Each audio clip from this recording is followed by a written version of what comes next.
রিপন যে ভয়টা পেয়েছিল সেরকম কিছুই ঘটেনি আসলে। প্রথম রাতটা খুব ভালোভাবেই কেটে গেল তার। শেলি এসব নিয়ে কোনো কথাই উঠালো না। সে নিজ থেকে রিপনের কাছে এসেছে, রিপনের গলা জড়িয়ে ধরে ঘুমোতে গিয়েছে। সকালবেলা ভয়াবহ রকমের ভুলটা করলো রিপন নিজে। শেলি রুটি সেঁকছে, রিপন তখনও শুয়ে আছে, তার চোখ ভর্তি ঘুম। এখনো ঘুমেই কাতর হয়ে আছে সে। শেলি কিচেন থেকে এসে জিজ্ঞেস করলো, রুটির সঙ্গে কি খাবে, ডিম ভাজা না সুজি? রিপন কথা বলল না। শেলি ওর গায়ে ধাক্কা দিয়ে আবার জিজ্ঞেস করলো, এই কি খাবে বলছো না কেন? রিপন মহা বিরক্তি নিয়ে বলল, যা ইচ্ছে করো, আমায় বিরক্ত করো না তো ইতু, যাও এখান থেকে। শেলি চমকে উঠল একেবারে। ওর গায়ে তার সবটুকু শক্তি প্রয়োগ করে ধাক্কা দিয়ে বলল, ওই ইতুকে রে, ইতুটা কে? রিপন তখন নাক ডাকতে শুরু করলো। শেলি মুচকি হাসলো, তারপর কিচেনে চলে গেল। বিকেলবেলা রিপন চলে গেল দোকানে, মেয়েকে সাথে করে নিয়ে গিয়েছে। শেলি তখন ছাদে গেল। ছাদের গাছগুলোর অবস্থা বড় শোচনীয়। রিপন একটুও যত্ন করে না।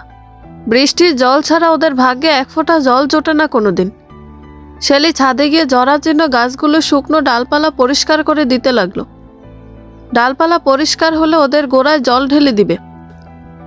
গাছের ডালপালা পরিষ্কার করতে করতে সে গান ধরল, যে ছিল আমার স্বপন চারিণী, তারে বুঝিতে পারিনি। দিন চলে গেছে খুঁজিতে খুঁজিতে, ওগো যে ছিল আমার স্বপন চারিণী। ইতু ঘরেই ছিল, আনিসের কাছে। আজকাল আনিসকে সে খুব সময় দিচ্ছে। এর মধ্যে তার ফোনে কলটা এলো। রিপন কল করলো, রিসিভ করলে বলল, সর্বনাশ করে ফেলেছি ইতু, আমি সর্বনাশ করে ফেলেছি। ইতু বলল, কি করেছ, কি হয়েছে? রিপন বলল, সব তোর দোষ, তোর জন্য আমার মনে হচ্ছে আমি সব হারাবো। ইতু বলল, গালাগাল করছো কেন? আমি কি গালি জানি না, দিব গালি? আসল কথায় আসো, কি হয়েছে তা বলো। রিপন বলল, আমি সকালবেলা ভুলে শেলিরে ইতু ডাইকা ফেলছি। পরে তাড়াহুড়ো করে ঘুমের ভান ধরে নাক ডাকতে শুরু করেছি। এই কথা শুনে ইতুর হাসতে হাসতে দম যায়। সে শব্দ করে হাসতে লাগলো। রিপন ধমকে উঠল ওকে, বলল, খবরদার ইতু, আমি কিন্তু বারবার তোমারে সতর্ক করতেছি। শেলি ৮-১০টা মানুষের মতো না, ও সহজেই সব ধরে ফেলতে পারে, বুঝে ফেলতে পারে সবকিছু। তুমি কিন্তু ভুলেও সামনে পড়বে না। আর ও যদি কখনো তোমার ঘরে আসে, তবে বলবে তুমি আর আনিস স্বামী স্ত্রী, বলবে আনিস ব্যবসা করে। আর তোমার নাম ইতু না বলে অন্য কিছু বলবে। ইতু আবার হাসলো, বলল, কি নাম বলবো আমার? Angelina Jolie? রিপন আবার ধমকে উঠল, বলল, আমার সঙ্গে ঘাটতারামি করলে তোরে কুত্তা দিয়ে। খুবই নোংরা ভাষায় ওকে বকে দিল রিপন। ইতুর এতে কিছুই যায় আসে না, সেজন্য এসবে একেবারে অভ্যস্ত। ইতু বলল, আচ্ছা আমার নাম জয়িতা বলবো, ঠিক আছে? রিপন ফোন কেটে দিল। ফোন কেটে দিয়ে মেসেজ করে লিখল, জয়িতাই বলবে, আর রুম থেকে তুমি বের হবে না, নিচ থেকে ওর সামনে পড়বে না। ইতু হাসলো মেসেজ দেখে, মনে মনে বলল, আজকেই শেলির সঙ্গে দেখা করব গিয়ে। তুই যা নিষেধ করবে আমি ওই নিষিদ্ধ কাজগুলোই করব, বারবার করব। ইতু ঠিক তাই করলো। প্রথমে গেল সে শেলির ঘরে, ঘর তালাবদ্ধ। এরপর এদিক ওদিক দেখে সে সিঁড়ি বেয়ে সরাসরি ছাদের দিকে চলে গেল। ছাদে পা রাখতেই সে অবাক হলো, একটা নারী কণ্ঠ রবীন্দ্রসঙ্গীত গাইছে, গলাটা একেবারে মুনার মতো। অনেক অনেক দিন পর মুনার কথা তার মনে পড়ল। মুনার জন্য খানিকটা খারাপ লাগলো তার, কিন্তু সেই খারাপ লাগা মুহূর্তে কাটিয়ে উঠল সে। তারপর সামান্য এগিয়ে যেতে বুঝতে পারল, গাছের ডালপালা পরিচর্যা করছে যে মেয়েটি, সে আর কেউ না, শেলি। সে হেঁটে হেঁটে একেবারে শেলির পেছনে গিয়ে দাঁড়ালো। তারপর হুট করে বলে উঠল, ভীষণ সুন্দর গলা আপনার। হাততালি দিয়ে উঠল সে। শেলি গান বন্ধ করে দিয়ে পেছন ফিরে তাকালো, বলল, কে তুমি, তুমি কে? ইতু হাসলো, বলল, আমি ভূত, লাফ দিব ছাদ থেকে নিচে, দেই দেখবেন? শেলি উঠে দাঁড়ালো। কি আজব ব্যাপার, এই পাগল মেয়ে এখানে কি করে এলো? শেলি বলল, এই মেয়ে তুমি এখানে কিভাবে এলে, কোথায় থাকো তুমি? ইতু দাঁত ভাসিয়ে হি হি করে হেসে উঠল, তারপর বলল, সরি, আমি ভুটটুত কিছু না, আপনাকে এমনিতেই ভয় দেখালাম। আমি ইতু, 3 তলার ভাড়াটে। আপনি কি এখানে নতুন এসেছেন? নতুন ভাড়াটে আপনি? শেলি নামটা শুনে একেবারে থমকে গেল। এই নামটি তো সকালবেলা রিপনের মুখ থেকে সে শুনল। শেলি কোনো উত্তর করল না। সে বসে আবার তার কাছে মনোযোগ দিল। ইতু আরেকটু এগিয়ে এলো, এসে শেলির পেছনে দাঁড়িয়ে রইল। শেলি তার কাছে মনোনিবেশ করেছে, এদিকে দেখছে না কিছুই। এর মধ্যে ইতু কথা বলল, আপনি কি রাগ করেছেন? আমার একটু সমস্যা মাথায়, ডাক্তার কবিরাজ দেখানো হয়েছে, কাজ হয় না, বিয়ের পর থেকে এমন। আমি কি আপনাকে বিরক্ত করছি? রাগ লাগছে আমার প্রতি আপনার? শেলি ওর কথার উত্তর না দিয়ে নিজেই প্রশ্ন করল। বলল, কি নাম যেন তোমার? ইতু বলল, জয়িতা। কয়টা নাম তোমার? ইতু চমকে উঠল। এই প্রথম তার মনে হলো যার সঙ্গে সে কথা বলছে ও আনিস, রিপন বা মুনার মতো কেউ না। ওর সঙ্গে একটু হিসেব নিকেশ করে এগোতে হবে। ইতু এই কথার উত্তর করল না অবশ্য, কিন্তু শেলি তো ছাড়বার পাচ্ছি না।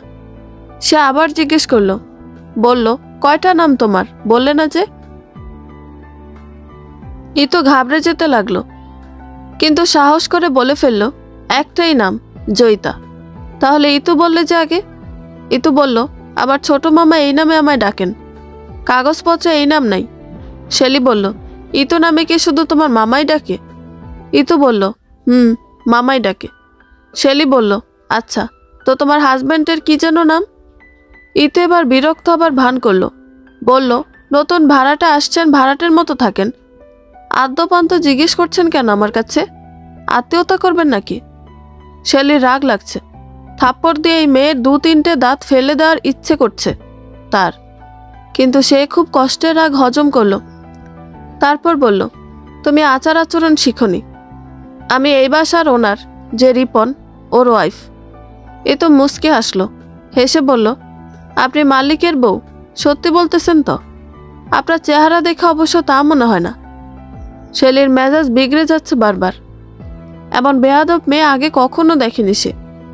শেলি এবার বিরক্তি নিয়ে বলল, তোমাদের বাসা ভাড়া দিয়েছে কে? রিপন। তোমার মতো বেয়াদব এর আগে কখনো দেখিনি। তোমার হাজব্যান্ডের সঙ্গে আমার কথা বলা দরকার। ওকে আজ রাত 8টায় আমার সঙ্গে দেখা করতে বলবে। যাও এখন এখান থেকে। মুস্কি হাসলো, হেসে চলে গেল। যাবার সময় বলল, আমি হাজব্যান্ডকে কিছু বলতে পারবো না, আপনি নিচে গিয়ে বইলেন। বলে সে একরকম নাচতে নাচতে সিঁড়ি ডিঙিয়ে ছাদ থেকে নামলো। শেলি এটা নিয়ে সঙ্গে সঙ্গে ঝামেলা বাঁধিয়ে দিল না। সে কাজ করে ধৈর্যের সঙ্গে। সে মোটামুটি শক্ত মনেরই মানুষ। সে জানে রেগে গেলে কোনো কিছু সমাধান হয় না, বরং সমস্যা আরো প্রকট হয়, সমাধানের পথটা আরো অমসৃণ হয়ে ওঠে। সে যে কাজ করতে ছাদে এসেছিল তা শেষ করলো। তারপর ঘরে গেল, হাত মুখ ধুয়ে মাগরিবের নামাজ পড়ল। রিপন জেনিনকে নিয়ে বাইরে থেকে এলে চা করলো, নাস্তা করলো একসাথে সবাই মিলে, নানান গল্প করলো। কিন্তু এসব গল্পের কোথাও একবারের জন্য ইতুর নাম সে নেয়নি। রিপন মনে মনে ভীষণ আনন্দিত শেলি এবং ইতু দুজনের প্রতি। একজন ঘাটাচ্ছে না, অন্যজন গড় থেকে বেরিয়ে এসে ঝামেলা পাকাচ্ছে না। অবশ্য পরদিন শেলি নিজেই 3 তলায় গেল, গিয়ে ইতুর ঘরের দরজায় নক করলো। দরজা খুলল আনিস। সে সালাম দিয়ে জিজ্ঞেস করলো, কাকে চায়? শেলি বলল, জয়িতা আছে এখানে? জয়িতা? আনিস একেবারে থমকে গেল। বলল, না, আপনি হয়তো ভুলে আমাদের ঘরে এসেছেন। কিন্তু তাড়াহুড়ো করে যখন তার মাথায় এলো বিষয়টা যে ইতু তার নাম জয়িতা বলেছে হয়তো, সে তখন তাড়াহুড়ো করে বলল, ও জয়িতা আছে, আছে ওয়াশরুমে। আপনি জয়িতার হাজব্যান্ড? শেলি জিজ্ঞেস করলো। আনিস বলল, জি। শেলি বলল, ওকে ছাদে আসতে বলবেন একবার, আমি ওখানে আছি। বলবেন শেলি আপু এসেছিল। শেলি ছাদে গেল। ওর হাতে ফ্লাক্স ভর্তি চা, হাতে 2টি গ্লাস। ছাদে বসে সে গান গাইছে। 1 জোনাকি 2 জোনাকি 3 জোনাকি ওরে, তোমার লাগি বন্ধু আমার মন যে কেমন করে। 1 প্রহর 2 প্রহর 3 প্রহর রাতি, তোমার লাগি বন্ধু আমার ঘরে জ্বলছে বাতি। ওর এই এক অভ্যেস, অবসরে সে সবসময় গান করে। ইতু আশ্রম থেকে বেরিয়ে আনিসের দিকে তাকিয়ে মিষ্টি করে হাসলো। তারপর হুট করে ওকে ঝাপটে ধরে ওর ঠোঁটে চুমু খেলো। আনিস হা হয়ে তাকিয়ে রইল ওর দিকে। ইতু নিজের চুল ঠিক করতে করতে বলল, এটা তোমার পুরস্কার। একটু আগে যে শেলির কাছে উল্টাপাল্টা নাম বললে আমার, ওই যে একবার বললে জয়িতা নাই এখানে, আরেকবার বললে আছে এখানে, এই জন্য পুরস্কৃত করেছি তোমায়। আনিস কিছুই বুঝতে পারল না। একটা সময় ভাবতে ইতুকে সে সবচেয়ে বেশি চিনে, কিন্তু এখন মনে হয় ইতুকে সে 100 ভাগের 1 ভাগও চেনে না। মিনিট 5 পরে ছাদে এলো ইতু। ইতুর গানের গলাও ভালো। শৈশব কৈশোরে সে মুনার সঙ্গে গলা মিলিয়ে গান গাইত। এই গানটাও আগে সে গেয়েছে। শেলির সঙ্গে সে গলা মিলিয়ে গান ধরল। শেলি ওর দিকে তাকিয়ে মুচকি হাসল, ইশারায় বলল পাশে বসতে। ইতু বসলো। গান শেষ হলে শেলি ওর হাতে চা দিতে দিতে বলল, তোমাকে আমার পছন্দ হয়েছে জয়িতা। তুমি খুব দুরন্ত। আমার ছোট বোন বেলি ছিল ঠিক এরকম, সারাক্ষণ ঘর মাতিয়ে রাখত। আমি গান ধরলে আবার আমার সঙ্গে গান ধরত। গান ধরে ইচ্ছে করে পরের কলিগুলো আগে গেয়ে ফেলত, আমাকে বিরক্ত করত। ইতু চায়ের কাপ তার নাকের কাছে নিয়ে ঘ্রাণ নিল একবার। বিষ টিস মিশিয়ে দিয়েছে কিনা কে জানে। এরপর যখন নিশ্চিত হলো সমস্যা নেই, তখন সে চায়ে চুমুক দিল, দিয়ে বলল, বেলি এখন কোথায় আছে? শেলি একটা দীর্ঘশ্বাস ফেলে বলল, নাই। শেলির চোখ কেমন জলমগ্ন হয়ে উঠল। তারপর নিজেই পুরোটা বলল ক্লাস 8-এ পড়ে তখন সে। স্কুল থেকে আসার পথে ট্রাক চাপায় মারা গিয়েছিল। শেলি ওড়না দিয়ে তার চোখ মুছল। তারপর বলল, সরি জয়িতা, আমি তোমার সঙ্গে গতকাল রূঢ় আচরণ করেছিলাম। বেলিকেও এভাবে শাসন করতাম তো?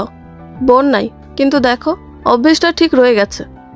তোমার সঙ্গে এরকম করা উচিত হয়নি আমার। ইতু কিছুই বুঝতে পারছে না।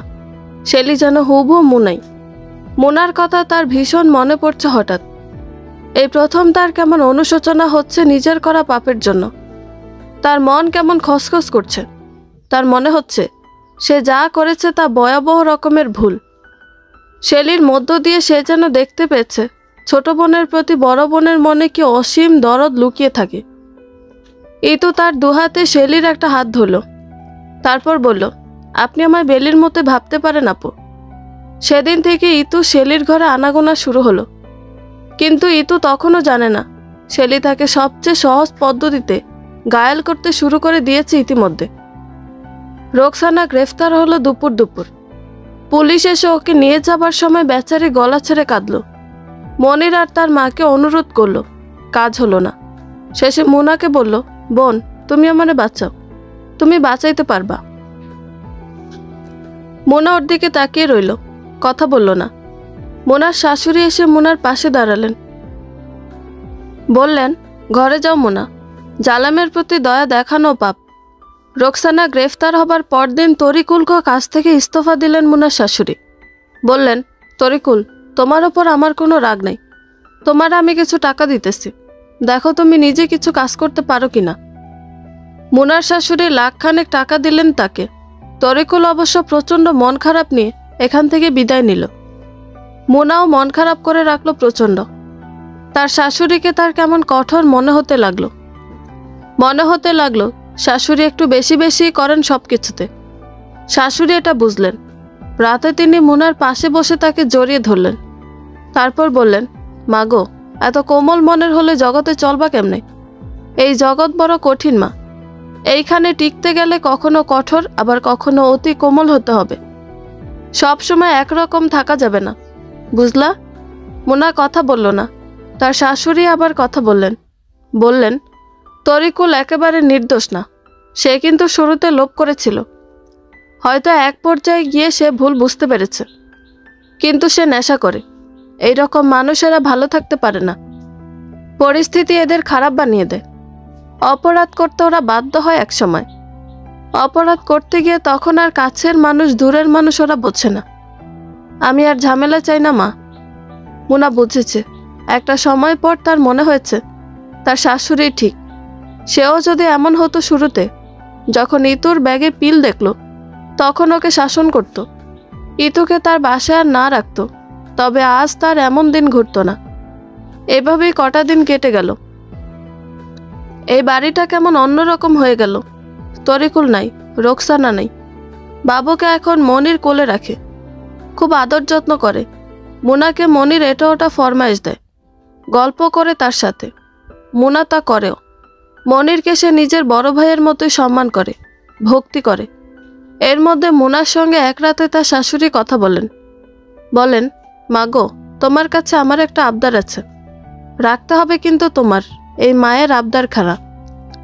মুনা বলল, বলুন মা, কি আবদার বলুন, আমি রাখব। তার শাশুড়ি আমতা আমতা করে বললেন, অনেক অঘটন তো ঘটলই।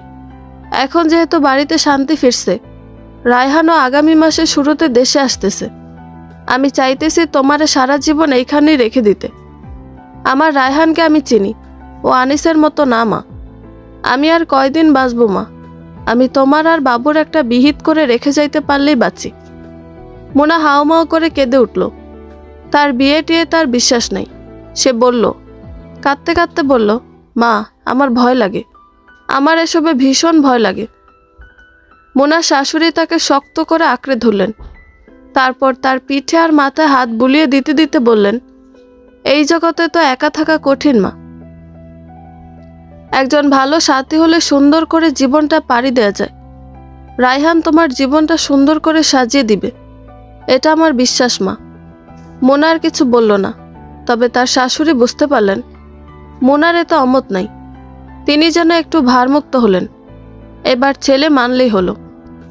কিন্তু সমস্যাটা হলো এর আরও সপ্তাহখানেক পর। মনির একদিন বিকেলে হুট করেই তার মাকে ডেকে পুকুর পাড়ে নিয়ে গেল। তারপর বলল, তোমার সঙ্গে আমার জরুরি কথা আছে মা। তার মা বললেন, কি হয়েছে বল, কি কথা? মনির বলল, এটা কিভাবে যে বলি, মানুষ হয়তো হাসাহাসি করবে। তো মানুষ হাসাহাসি করুক গিয়ে, এইসব ধরে রাখলে জগৎ চলবে না, ঘর সংসার জীবন চলবে না। মোনা তো সারা জীবন একা থাকতে পারবে না, তাই না? তার বয়স কম, সারা জীবন পড়ে আছে সামনে।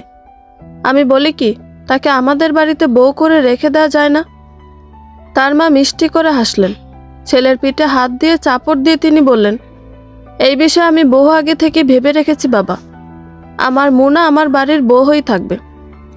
মনের আনন্দে আত্মহারা হয়ে উঠল, বলল, আলহামদুলিল্লাহ। কিন্তু সে তখনও জানে না যে তার মা মুনাকে রায়হানের জন্য বউ করে রাখবেন, তার জন্য না।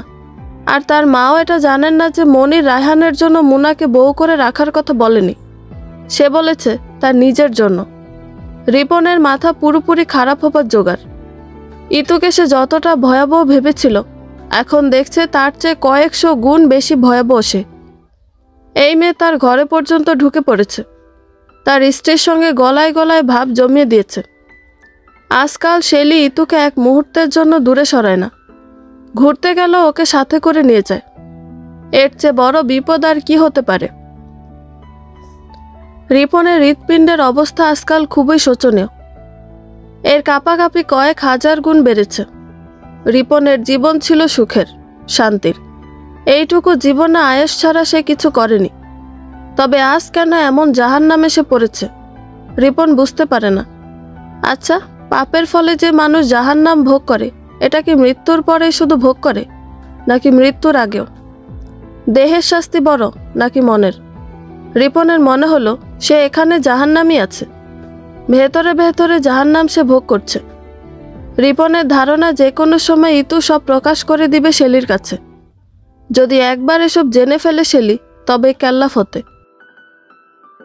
গরু ছাগলের জীবনের চেয়েও তার জীবন বেশি অথর্ব হয়ে উঠবে। রিপন বাইরে গিয়ে ইতুকে ফোন করলো। ফোনে রিং হয় না, নম্বর বিজি। মেসেজ দিতে গিয়ে সে একেবারে চমকে উঠল। তার নম্বর ব্লক করে রেখেছে ইতু। রিপন দাঁত কর্মর করতে করতে গালিটা দিল, হারামজাদি।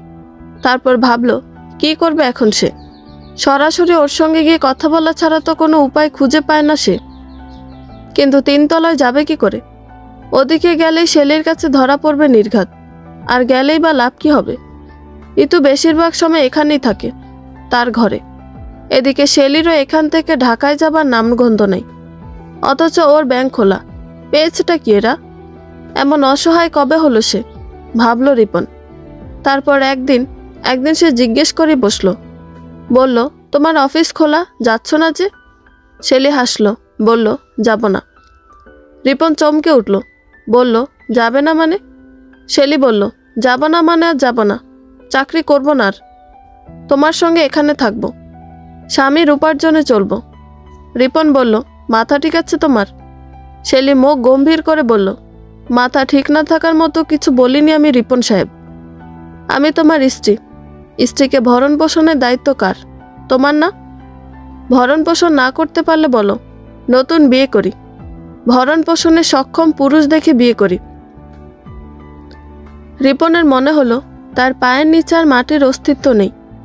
মনে হলো সে মুহূর্তে বিলীন হয়ে যাচ্ছে তার অস্তিত্ব থেকে। মনে হচ্ছে সে কোনো অচিন অতলে নিমজ্জিত হয়ে যাচ্ছে। তাহলে যা ঘটার তা ঘটতে যাচ্ছে। শেলি সব জেনে গিয়েছে, এখন শুধু অভিনয়টা করে যাচ্ছে। তবে শেষটা হবে মর্মান্তিক। মর্মান্তিক কিছুর জন্য একটু সময় নিচ্ছে শেলি, ভূমিকা করছে। এর মধ্যে এক রাতে লুকিয়ে চড়িয়ে গিয়ে ইতুর সঙ্গে দেখা করে ফেলল রিপন। তখন অবশ্য অনেক রাত, 2টোর বেশি হবে। শেলি ততক্ষণে ঘুমিয়েছে। ও ঘুমালে সে চট করে বিছানা থেকে নেমে মাফলার দিয়ে মুখটা ভালোভাবে পেঁচিয়ে নিল। তারপর ঘর থেকে বেরিয়ে পড়ল। যাবার সময় দরজাটা একেবারে এমনভাবে ভেজিয়ে গেল যেন কোনোভাবেই কেউ বুঝতে না পারে। ঘরের দরজা খোলা। সে গিয়ে ইতুর ঘরের দরজা আস্তে করে নক করল। ওরা দরজার কড়াঘাত শুনতে পায়নি। ইতু তখন আনিসের কাছে, আনিস ইতুর কাছে। রিপনের অনুপস্থিতিতে পুষিয়ে নিচ্ছে আনিস। দরজার কড়াঘাত যখন শুনতে পেল, ইতু তখন এক লাফে আনিসের থেকে নিজেকে ছাড়িয়ে আরেক লাফে বিছানা থেকে নেমে গেল। তারপর ফিসফিস করে আনিসকে বলল, পাশের রুমে চলে যেতে। আনিস যে রুমে থাকে ওখানে। এরপর তাড়াহুড়ো করে ইতু নিজেকে ঠিক করে নিল। কাপড় চোপড় চুল সব ঠিকঠাক করে গিয়ে দরজা খুলতেই ওকে এক ধাক্কা দিয়ে নিয়ে ভেতরে ঢুকে পড়ল রিপন। তারপর ভেতর থেকে দরজাটা আটকে দিয়ে ইতুর গলাটা চেপে ধরল রিপন। এভাবেই তাকে দেয়ালের সঙ্গে ঠেসে ধরল। আর প্রচণ্ড রাগে ক্ষোভে ফেটে পড়তে পড়তে সে বলল, তোর এখন ডানা হয়ে গেছে না, ছোট লোকের বাচ্চা? ইতু দম ফেলতে পারছে না এমন ভাবেই ধরেছে রিপন।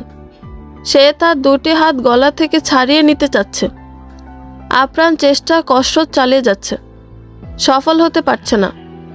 রিপন এভাবেই শক্ত করে ওর গলা চেপে ধরে রেখেই বলল, তোর জন্য আমি কি না করলাম বল? তুই 25 লাখ কাবিন চাইলি, দিলাম। রোজ রোজ নতুন কাপড় চোপড় জুতো গয়না আরও যা লাগে এনে দিচ্ছি। তো নিজে রান্না করতে হয় না, রেস্টুরেন্ট থেকে সবচেয়ে দামি খাবার তোরে এনে খাওয়াচ্ছি। আমার সব নিয়ে এখন আমারে ছোবল দিতে চাস তুই? তোর 20 দাঁত গজাইছে তাই না? এই 20 দাঁত তোর ওইখান দিয়ে যদি। কথা শেষ করতে পারল না রিপন। এর আগেই খামচি দিয়ে ইতু ওর হাত দুটি কোনো রকম ছাড়িয়ে নিয়ে কাশতে লাগলো, দমের ওপর দম ফেলতে লাগলো। তারপর কোনো রকম স্বাভাবিক হয়ে সে বলল, এখনো কিছুই করিনি আমি, কিন্তু আমার সঙ্গে বাড়াবাড়ি করলে সব বলবো আমি। শেলিয়াপুর কাছে সব বলে দিব। একরকম ধারালো গলায় বলল কথাগুলো সে। রিপন তার নিজের মাথায় নিজে আঘাত করলো একবার। তারপর অসহায়ের মতো করেই বলল, কি চাস তুই আর ভাই? বল কি লাগবে তোর? আমার কাছে কি চাস বল? ইতো হাসলো, বলল, কিছু চাই না। রিপন বলল, তোরে আমি চিনি, তুই কিছু না চার লোক না ইতু, বল তুই কি চাস? ইতু ধমকে উঠল ওকে, বলল, ভালো করে বললে কথা কানে ঢোকে না তাই না? তুই এখান থেকে যাবি নাকি আমি শেলিয়াপুরে? কথা শেষ করতে হলো না তার আর। এর আগেই রিপন চলে গেল। বেরিয়ে যাবার আগে একবার হাত দুটো জোর করে বলল, বোন আমায় মারিস না তুই, আল্লাহ আল্লাহ করে শেলিরে এখান থেকে শুধু যাইতে দে। এরপর তুই যা চাস তাই হবে।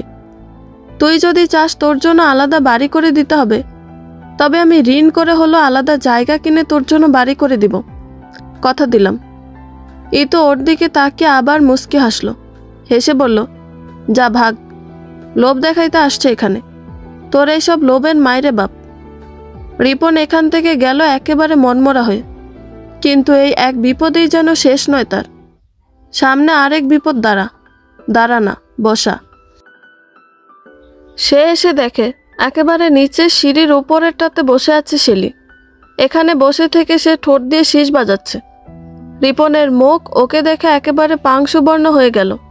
এখন কি উপায়?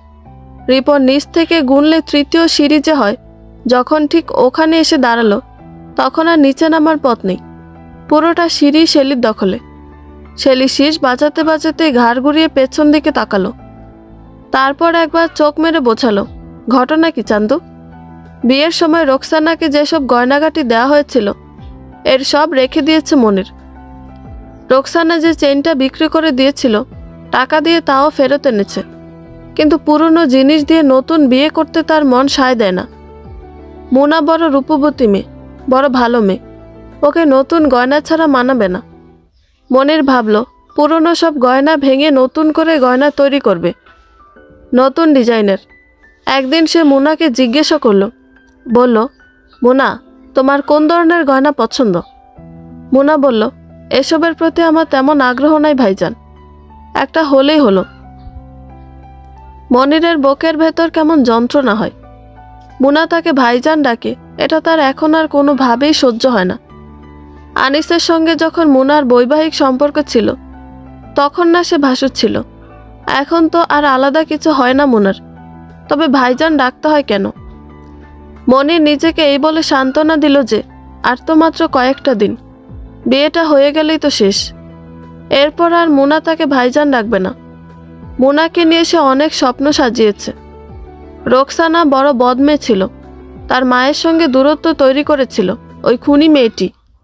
কিন্তু মুনা এর ঠিক উল্টো, এই মেয়ে তার জীবনটা আবার সুন্দর করে সাজিয়ে দিবে। সে জানে মুনার মনেও অনেক দুঃখ। তার ভাই আনিস মুনার সঙ্গে যা করেছে এসব ভুলিয়ে দিবে সে নিজের ভালোবাসা দিয়ে। মুনাকে সে কোনোদিন কষ্টে রাখবে না। মনির তার ফোন থেকে গহনার নতুন নতুন ডিজাইন বের করে নেয়, সেসব নিয়ে দেখায় মুনাকে, বলে এইগুলো থেকে কয়েকটা পছন্দ করো তো মুনা। মুনা তখন ভাবে রায়হান যে তাকে বিয়ে করবে সেই বিয়ের জন্য মনির গয়নাগাটি দেখছে। রায়হান বুঝি ওকে দায়িত্ব দিয়েছে গয়না তৈরি করার জন্য। মুনা লজ্জায় আড়ষ্ট হয়ে যায়। ভাসুর এসে গয়না পছন্দ করতে বলছে, এটা কেমন না? শাশুড়ি এলো একটা কথা ছিল, কিন্তু মনির যেহেতু বারবার চাচ্ছে তাই সে কিছু গয়নার ডিজাইন মার্ক করে দিল, বলল এগুলো পছন্দ। মনির আনন্দে আত্মহারা হয়ে ওঠে। সে পুরাতন গয়না ভাঙিয়ে নতুন আরও কিছু স্বর্ণের পরিমাণ যোগ করে গয়না তৈরি করে আনে, এনে মায়ের কাছে লুকিয়ে রাখতে দেয়। মা অবাক হয়, বলে, এসব কেন রে? নতুন গয়না কেন, তাও এতগুলো? মনির লজ্জায় পড়ে যায়, কিন্তু লজ্জা রেখে তো আর লাভ নেই। মায়ের কাছে বলবে না তো আর কার কাছে গিয়ে এসব বলবে? সে তবুও কাচুমাচু করে বলে, মুনার জন্য, বিয়েতে দিতে হবে না, গড়িয়ে নিচ্ছি নতুন করে। এসব মুনার পছন্দের ডিজাইন মা, বেচারি এতদিন বড় কষ্ট ছিল মা।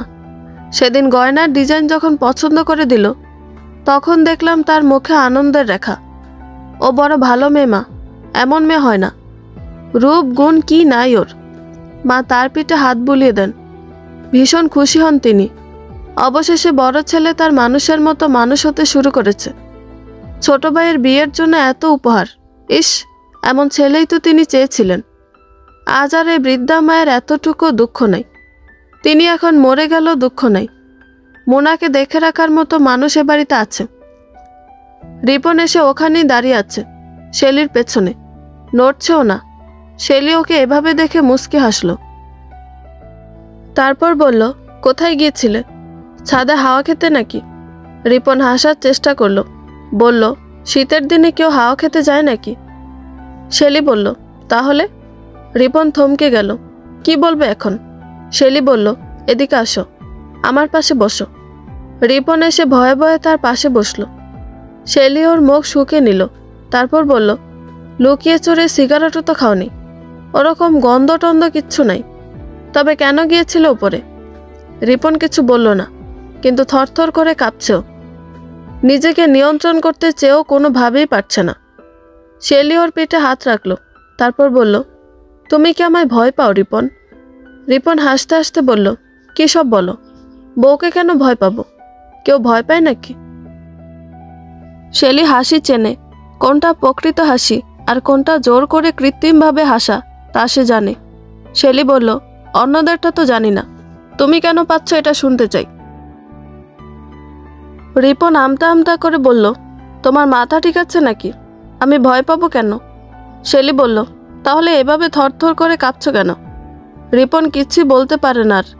শেলি কথা বলে বলে, এখন কয়টা বাজে রিপন? রিপন ফোন হাতে নিয়ে ঘড়ি দেখল, বলল 1:45। 1:45 ছাদে কি কারোর সঙ্গে কোনো মিটিং ছিল নাকি? রিপন সব কিছু গুলিয়ে ফেলতে থাকে। বুদ্ধিমান রিপন হঠাৎ কেমন নির্বোধ হয়ে ওঠে। মানুষ বিপদে পড়লে কি এমনই হয়? সব বুদ্ধি লোপ পেয়ে যেতে থাকে তার। রিপন বুঝতে পারছে না। এই শীতও সে প্রচণ্ড রকম ঘামছে। শেলি ওর দিকে চোখ লাল লাল করে তাকালো, তারপর বলল, কার কাছে গিয়েছিলে বলো, জবাব দাও। শেষের কথাটা ধমকে সুরে বলল। রিপন তালগোল পাকিয়ে বলে ফেলল, আনিসের কাছে গিয়েছিলাম। শেলি বলল, আনিসটাকে? রিপন বলল, ভাড়াটে, 3 তলায় থাকে। ওর সঙ্গে এত রাতে তোমার কি কাজ? রিপন বলল, ভাড়া আনতে গিয়েছিলাম। তুমি যেদিন আসলে ওই দিন দেখলে না চিল্লাচিল্লি করলাম, ভাড়া দেয় না। কয়দিন ধরে ওর পাত্তাটাই পাই না, দিনেও না সন্ধ্যার পরেও না। তাই ভাবলাম রাত করে যাই, গিয়ে হাতে নাতে ধরি ওকে। শেলি আবার মুচকে হাসলো, হেসে বলল, তো ধরতে পেরেছ নাকি হাতে নাতে? রিপন বলল, ধরেছি। ভাড়া তো দিয়েছে তাহলে, দেখি কত দিয়েছে। রিপন বলল, দেয়নি, কাল দিবে বলল। খুব তর্কাতর্কি হলো। হারামজাদার গলা চেপে ধরেছিলাম। শেলি অবাক হবার ভান করল, তারপর বলল, তবু ভাড়া দেয়নি? রিপন বলল, না দেয়নি, ও একটা খচ্চর, কয়েক মাসের ভাড়া জমে আছে, দেয় না। শেলি বলল, তুমি আবার অত দরদি হলে কবে থেকে রিপন? আরো 2 বছর আগে এক ভাড়াটাকে 2 মাস ভাড়া পরিশোধ না করায় ঘাড় ধরে বাসা থেকে বের করে দিয়েছিলে, মনে আছে? রিপন চুপ হয়ে গেল। শেলি বলল, মনে আছে না ভুলে গিয়েছ? রিপন বলল, আমি আর আগের রিপন নাই, বদলে গিয়েছি। শেলি এবার শব্দ করে হাসল, হেসে বলল, হ্যাঁ একেবারে সত্যি বলেছ, তুমি আর আগের রিপন নাই, তুমি পুরোটাই বদলে গিয়েছ। এরপর খানিকটা সময় স্থবির হয়ে রইল তারা। স্থবিরতা ভাঙল রিপন, বলল, জেনিন একা ঘরে, চলো ঘরে যাই। রাত শেষ হয়ে এলো। শেলি ওর দিকে বড় বড় চোখে তাকালো, তারপর বলল, জেনিনের কথাও তুমি ভাবো? শুনে ভালো লাগলো, যাও ঘরে যাও, মেয়ের কাছে যাও। রিপনকে যাবার জন্য শেলি সিঁড়ির একপাশে গিয়ে জায়গা করে দিল। রিপন জায়গা পেয়ে ঘরে চলে গেল। শেলি ওর চলে যাবার দিকে একবার তাকালো, তারপর মনে মনে বলল, কি মিথ্যের এই জগৎ। বিশ্বাসের আড়ালে মানুষ সর্প হয়ে বিচরণ করে চারদিকে। শেলির চোখ ভিজে উঠল জলে। বড় অসহনীয় কষ্ট হচ্ছে আস্তার। এই সংসার খেলাটা তার আর ভালো লাগছে না। পরদিন দুপুরবেলা ইতু এলো না, বিকেলেও না। এভাবে 2 দিন কেটে গেল, ইতু আসে না। 3য় দিন শেলি নিজে থেকে ইতুর ঘরে গেল। গিয়ে দরজায় নক করতে আনিস এলো। দরজা খুলে দিল। শেলি বলল, জয়িতা কোথায়? আনিস বলল, শুয়ে আছে, অসুস্থ। শেলি বলল, আমি ওকে দেখতে এসেছি, আমায় ওর কাছে নিয়ে যান। আনিস বলল, আসুন, আমার সঙ্গে আসুন। শেলি ঘরের ভেতর ঢুকে দেখল, সত্যি সত্যি ইতু শুয়ে আছে, তার শরীর খারাপ, মুখ মলিন হয়ে আছে। ওকে দেখে ইতু যখন তাড়াহুড়ো করে উঠে বসল, তখন খেয়াল করলো শেলি, ইতুর গলায় একটা কালো দাগ সূক্ষ্ম হয়ে ফুটে আছে। 2-3 দিন আগের আঘাত। শেলি আর এখানে বসলো না। যা দেখার ছিল তা তার দেখা হয়ে গিয়েছে। ইতুর সঙ্গে তার কাজ শেষ। ভূমিকা যা হবার তা অনেক হয়েছে। এবার মূল প্রসঙ্গে যাবার সময় এসেছে। এরপর উপসংহার টানতে হলে তা টানা সাহসও সে রাখে। শেলি সঙ্গে সঙ্গে উঠে চলে গেল। ইতু আর কিছু বলল না। তার শরীর সত্যি সত্যিই খারাপ লাগছে। শরীর ঠিক থাকলে শেলিকে সে বসতে বলতো, শেলির সঙ্গে সে গল্প করত। শেলি এখান থেকে যাবার পরপরই ইতুর বমি শুরু হলো। বিছানা থেকে যে নিচে নামবে এই সুযোগটাও সে পেল না। বিছানার মধ্যেই সে হরহর করে বমি করল। বমি করে নিজের কাপড় বিছানা সব নষ্ট করে ফেলল একেবারে। সেদিন রিপন এখান থেকে যাবার পর থেকে ইতুর শরীর খারাপ। দুদিন ধরে অনেক চেষ্টা কসরত করেও সে দুনলা ভাত গিলতে পারেনি। গেলা তো দূরের কথা, তার মুখের কাছেও সে খাবার নিতে পারে না। খাবারে সে কেমন উৎকট গন্ধ পায়, এমনকি জলের গ্লাসটা তো। খাবার মুখের কাছে নেয়ার সঙ্গে সঙ্গে পেট পাকিয়ে ওঠে, বমির উদ্রেক হয়, কিন্তু বমি হয় না। আজ সকালেও সে কিছু খায়নি, দুপুরে খেয়েছিল জোর করে দুনলা। এই দুনলা খাবার খাওয়ার পর থেকে তার পেটে যন্ত্রণা হচ্ছে, বমি হবে হবে করছে, কিন্তু হচ্ছে না। এর মধ্যে শেলি এখানে এলো। এই সময়টা এত অস্থির লাগছিল তার, বমি হয়েই যাচ্ছিল তখন, কিন্তু সে কষ্ট করে নিজেকে সংবরণ করলো। শেলি যাবার পর আর কুলিয়ে উঠতে পারেনি। কি হয়েছে তার ঋতু জানে না, বমি টমি কোনো বিষয় ছিল না। খাবার খেতে পারছে না এটা নিয়েও তার দুশ্চিন্তা নাই, দুশ্চিন্তা অন্য একটা বিষয় নিয়ে। এই মাসে 3 তারিখ তার পিরিয়ড হবার কথা ছিল, তা হয়নি। আজ মাসের 16 তারিখ, 13টা দিন পেরিয়ে গেছে। তবে কি এটা? ঋতু কি করবে কিছুই বুঝতে পারছে না। সে যা সন্দেহ করছে তা যদি হয়, তবে এর চেয়ে বড় বিপদের কিছু হবে না। এর দাবিদার হবে দুজন, রিপন অথবা আনিস। ঋতুর ইচ্ছে করছে দেয়ালে আঘাত করে নিজেই নিজের মাথাটা ফাটিয়ে ফেলতে। ঋতু কিটা নিয়ে পরীক্ষা করেছে, যা সে চায়নি তাই ঘটেছে। তার গর্ভে সত্যিই বাচ্চা এসেছে, কনসিভ করেছে সে। ঋতুর মাথায় যেন বাস পড়ল। এরকম কিছু সে কখনোই চায়নি, চাওয়ার কোনো কারণই ছিল না তার। এত বড় ভুল কিভাবে হয়ে গেল ঋতু ভাবতেও পারছে না। এত সতর্কতার পরেও এমন কিভাবে ঘটল সে কিছুই জানে না। কিন্তু যা ঘটা তা তো ঘটেই গিয়েছে। যে ভুল তার হয়েছে এর সমাধান তো তার নিজেকেই করতে হবে, আর কেউ তো আসবে না এখানে সমাধান করে দিতে। ঋতু ভাবে ভাবে আনিস যে তার ছলনায় ভুলেছে, তা তার এই শরীরের জন্যই, রিপনও তাই। কিন্তু এখন কি আর এই শরীর থাকবে? বাচ্চা কাচ্চা আসার পর শরীর ঠিক থাকে? থাকে না, পেটে ভাঁজ হয়। মানচিত্রের মতো অযুত নিচুক দাগে নিখুঁত পেটে খুঁত তৈরি হয়। এই যে তার এত সুন্দর শরীর, তা না থাকলে রিপন বা আনিসের কাছে তার বিন্দুমাত্র গুরুত্ব থাকবে? থাকবে না। তারা তাকে ছুঁড়ে ফেলে দিবে দূরে, এটাই সত্য। ঋতু তা ভালো করেই জানে। ঋতু দেখেছে এর মধ্যে আনিস কিভাবে বদলে গিয়েছে। এই যে তার বমি হয়, খেতে পারে না সে, তার শরীর এত খারাপ যাচ্ছে। আনিস কি তার পাশে একটাবার আসে? আসে না, কিচ্ছু জিজ্ঞেস পর্যন্ত করে না। কেমন যেন দূরে দূরে থাকে, সবসময় ওই রুমটাতেই থাকে। এখানে সে কেন আসে না সেসব বোঝে। ঋতুর মন খারাপ হতে চায়, কিন্তু সে নিজেকে ধরে রাখে। সে জানে এখানে সে একা। মা বোন ছেড়ে নিজের খেয়ালে সে পালিয়ে এসেছে এখানে। এখন সে ভুল করলে তা তার নিজেকে সংশোধন করতে হবে। আবার যদি সফলতা আসে তবে তা তার একারই আসবে। এর মধ্যে একবার সে আনিসকে একটু বাজিয়ে দেখে। আনিসের কাছে নিজ থেকেই যায় সে, ওর কাছে গিয়ে ওকে জড়িয়ে ধরে, তার গালের সঙ্গে নিজের গাল ঘষে। তারপর তাকে আঁকড়ে বুকের সঙ্গে চেপে ধরে বলে, তুমি খুশি হওনি আনিস? আনিস চুপ করে থাকে, কথা বলে না। ঋতু বলে, বলো খুশি হওনি? আনিস কথা বলে এবার, বলে, কেন খুশি হব? ঋতু বলল, এই যে আমি কনসিভ করেছি, আমাদের বাচ্চা আসছে পৃথিবীতে। আনিস এই এতদিন ঋতুর সঙ্গে একটুও রাগ করে কথা বলেনি, কোনো দিন না। কিন্তু আজ এই প্রথমবারের মতো সে ঝাঁঝালো গলায় বলল, আমারে তোমার নাবালক মনে হয় ঋতু? তোমার কি মনে হয় আমি অন্ধ? আমারে দুধ দেখায় বলবা এইটা বক, আর আমি তা মেনে নিব? কাকের বুদ্ধি এখানে খাটাতে পারবে না তুমি ঋতু। আমি কোকিল না, অন্য পুরুষের বাচ্চা নিয়ে আমার এত আনন্দিত হবার কিছু নাই। যার বাচ্চা তাকে এসব বলো গিয়ে। সে শুনে তোমার গলা ধরে নাচানাচি করবো নে। আমি এসব পারবো না ভাই। ঋতু ভাবতো আনিস তার প্রতি একেবারেই আসক্ত। সে ভাবতো আনিস তার সব কিছুই মেনে নিবে, ভালো মন্দ সব, ভুল নির্ভুল সব কিছু। কিন্তু এই প্রথম সে বুঝতে পারল তার ধারণা ভুল ছিল। আনিস বেকুব এটা সত্যি, কিন্তু অতটাও না। দুশ্চিন্তায় ঋতুর অবস্থা একেবারে কাহিল হয়ে যেতে থাকে। কদিন ধরে রিপনের সঙ্গে যোগাযোগ করার চেষ্টা করছে সে, কিন্তু রিপনকে সে নাগালের মধ্যে পায় না। এখন কি করবে সে? যদিও রিপনেরই সন্তান তার পেটে, কিন্তু রিপন তো সন্তান চায় না।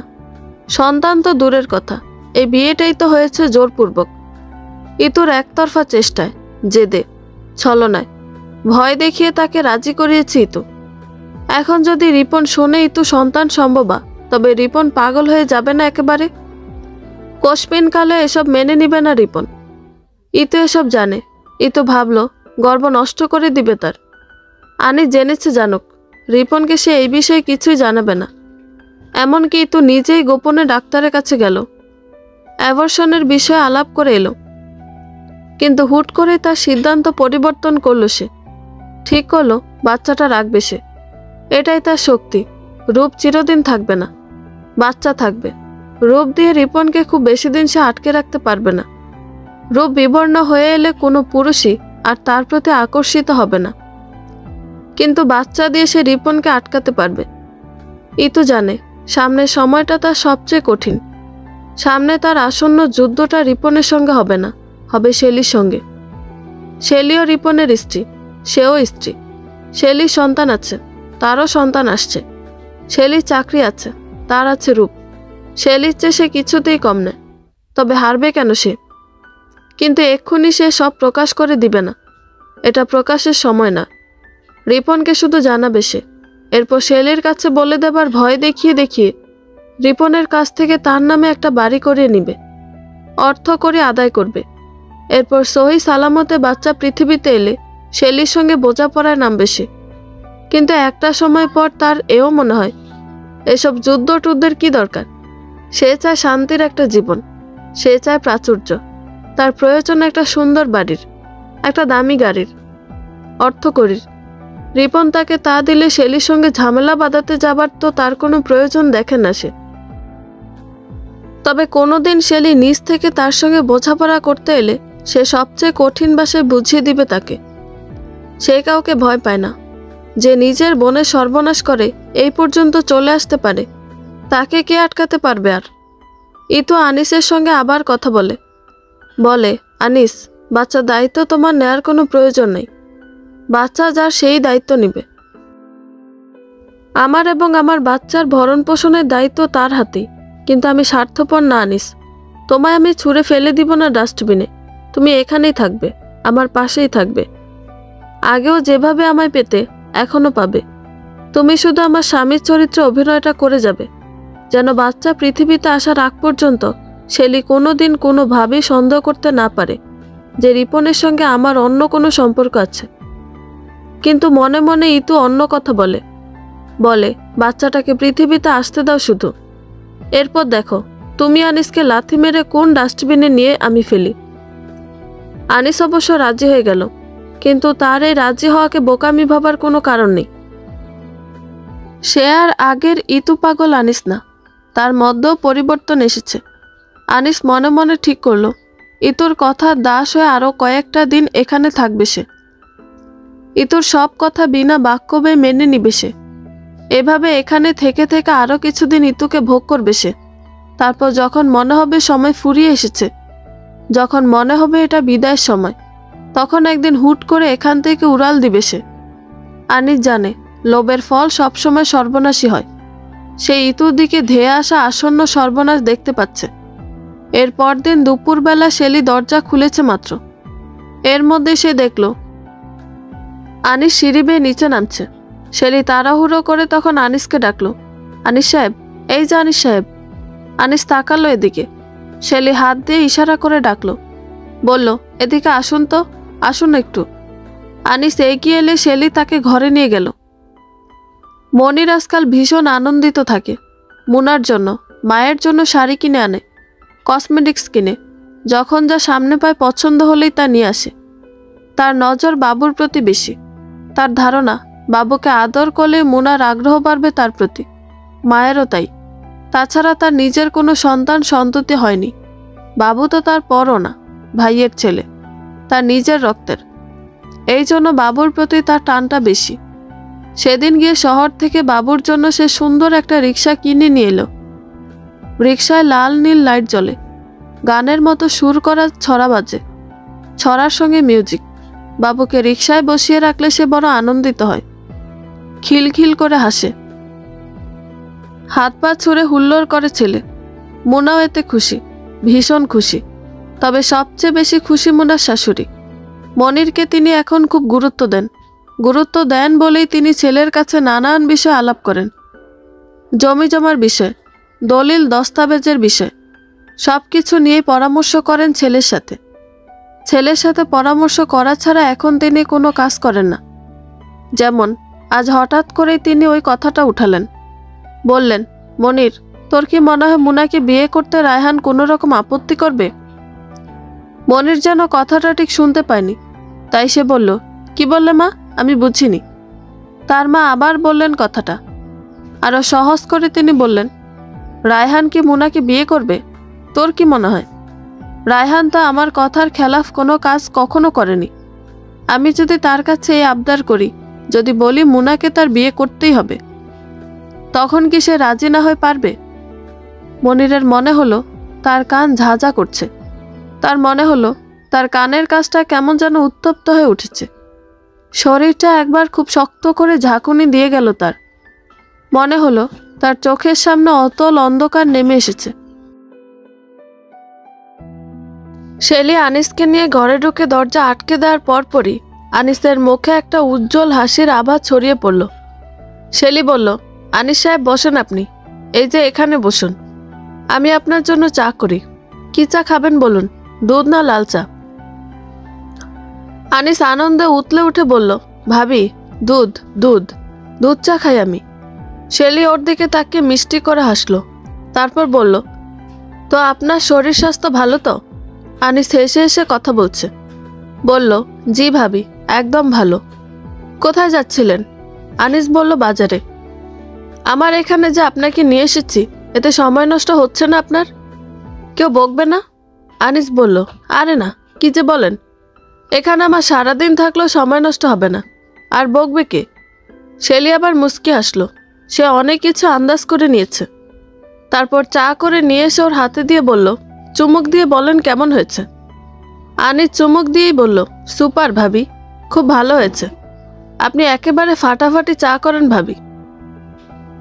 শেলি বলল, তাই? তারপর সামনে থেকে আনিসের দিকে একটু ঝুঁকে এলো শেলি। ওর মুখের কাছে মুখটা এনে বলল, রেগুলার চা খেতে আসবেন তো? আনিস বলল, আসবো, সমস্যা যদি হয়। আপনার হাজবেন্ড তো একটা। এইটুকু বলে থেমে গেল আনিস। আর কিছু বলে না সে। ওর মুখ কালো হয়ে গেল। শেলি আরও একটু এগিয়ে এলো তার দিকে। তারপর বলল, আমার হাজবেন্ড কি? আনিস কেমন যেন থতমত খেয়ে গেল একেবারে। কিন্তু শেলি ওকে ধাতস্থ করল। বলল, ওর কথা ছাড়ুন, আপনি আমার দেবর মানুষ। আমি থাকতে কোনো সমস্যা আপনি পড়বেন না, আর পড়লে সমস্যা কি? আমি সেটেল। কারোর খাই দাই না তো আমি, বুঝলেন? আপনার নম্বর দিন, হোয়াটসঅ্যাপ নম্বর। আমি নক করে ডাকতে এসে পড়বেন, ঠিক আছে? আনিস আনন্দে বিগলিত হয়ে যেতে যেতে বলল, অবশ্যই ভাবি। সে তার নম্বর দিল। আনিস এরকমই একটা সুযোগ খুঁজছিল। রিপন তার কাছ থেকে যেভাবে ইতুকে কেড়ে নিয়েছে, সেও চায় ঠিক এভাবেই রিপনের স্ত্রীকে কেড়ে নিতে। কিন্তু সাহস করতে পারছিল না সে। শেলি সম্পর্কে যা শুনেছিল সব বড় বড় কথা। শেলি উচ্চশিক্ষিত, বড় চাকুরে, সাহসী। কিন্তু শেলি যে ইতুর মতো উচ্চ লেভেলের চরিত্রহীনা, এটা কেবল আজ জানতে পারল সে। আনিসের আর তর্স হয় না। তার ইচ্ছে করে এক্ষুনি শেলিকে একটু ছুঁয়ে দিতে, বিছানার দিকে টেনে নিয়ে যেতে। তার বুকের ভেতর কেমন প্রতিশোধের আগুন দাউ দাউ করে জ্বলতে থাকে। রিপনের ওই ব্যবসাটা নিয়ে সে একটু দুশ্চিন্তায় আছে। সিলেটে জালালাবাদ থানার ওসি বদল হবে। নতুন ওসি কেমন হয় কে জানে। রিপন ভাবে, নতুন ওসি এসে যদি ঘাটাঘাটি করে পুরনো ফাইল টাইল নিয়ে, তবে তার ফেঁসে যাবার সম্ভাবনা অনেক বেশি। মাদক আর অস্ত্র চোরাচালানের অভিযোগে সে একবার গ্রেফতার হলে ওখান থেকে বেরোনো কঠিন হয়ে যাবে। এদিকে দলও ঝামেলা হচ্ছে। নতুন যে কমিটি দিবে, এই কমিটিতে তার লোক সভাপতি, সেক্রেটারি হবার সম্ভাবনা নাই বললেই চলে। পদ পাবে অন্য কোরামের লোকেরা। এছাড়া এমনিতেই চারদিকে শত্রুরা ওত পেতে আছে। এর মধ্যে ঘরও আরেক দুশ্চিন্তা, ওটাই বড় দুশ্চিন্তা। শেলিকে নিয়ে। শেলি তার সম্পর্কে এসবের কিছুই জানে না। শেলি জানে রিপন শুধুমাত্র রেস্টুরেন্টের ব্যবসাটাই করে। এই ব্যবসা করে আর কিছু লোন টোন নিয়ে কোনো মতে সে বাড়িটা করেছে। কিন্তু এই রেস্টুরেন্টের আড়ালে যে তার মাদকের অত বড় কারবার, কোটি কোটি টাকার ব্যবসা, এই সম্পর্কে কিচ্ছু জানে না শিলি। কিন্তু এখানে এসে এবার এই যে এতদিন থাকছে, এটাই সন্দেহের। শেলি কিছু আশ করতে পেরেছে কিনা কে জানে। শেলির এখানে এভাবে অনেক দিন থাকাটা তার জন্য কাল হতে পারে। শেলি যদি একবার এসব জানে, তবে মুখের ওপর ডিভোর্স দিয়ে যাবে তাকে। আর ঋতু তো আছে, কয়দিক সামলাবে রিপন। সে যেদিকে তাকায় ওদিকে একটা করে বিষাক্ত সাপ ফনা তুলে রাখে। এমন এক খারাপ সময় ইতুর কলটা এলো তার ফোনে। যে সিমে ইতুর সঙ্গে তার যোগাযোগ, বাসায় থাকলে সেই সিম সবসময় খুলে রাখে সে। বাসা থেকে বের হলে সে ফোনে সিম কার্ড ঢুকিয়ে নেয়। আজ সিম কার্ড ফোনে ঢুকিয়ে নেওয়ার সঙ্গে সঙ্গে ইতুর কলটা আসে। রিপন জানে এই মুহূর্তে ইতুর কল মানেই বিপদ, কিন্তু ওর কল রিসিভ না করেও তো উপায় নেই। এই মেয়ে তো আর 10টা মেয়ের মতো না, সে ভয়ঙ্কর, ভীষণ ভয়ঙ্কর। রিপন ফোন রিসিভ করতে ইতু বলল, কোথায় আছো? ওর গলা দুর্বল। রিপন বলল, যেখানে ইচ্ছে আছি, তোমার জানার কি দরকার? ইতু বলল, ঘরের স্ত্রী কি এই কথাটা জিজ্ঞেস করতে পারে না? তার জানার অধিকার নাই এই উত্তরটা? রিপন বলল, অত দরদ আমার নাই। বালসালের কথা রেখে কি বলতে ফোন দিছস তা বল। আমার মাথা এমনিতেই খারাপ। শেলি সবসময় নজর রাখে আমার ওপর। ইতু বলল, সুখবর আছে একটা তোমার জন্য। সুখবর দিতে চাই তোমায়। রিপন বলল, তোর কাছ থেকে আমি সুখবর শুনব? তুই দিবি আমায় সুখবর? তোরে ছোঁয়া আমার জীবনের সবচেয়ে বড় ভুল ছিল। তোর কাছে যাওয়া, তোর সঙ্গে সম্পর্ক তৈরি করা মানে দুনিয়াতেই নিজের জন্য জাহান্নামের শাস্তি ডাইকা আনা, হারামজাদি। ইতু চুপ হয়ে রইল, কিছু বলল না। রিপন বলল, এই রাখি, সময় নাই কথা বলার। অত পিরিতি আমার ভালো লাগে না।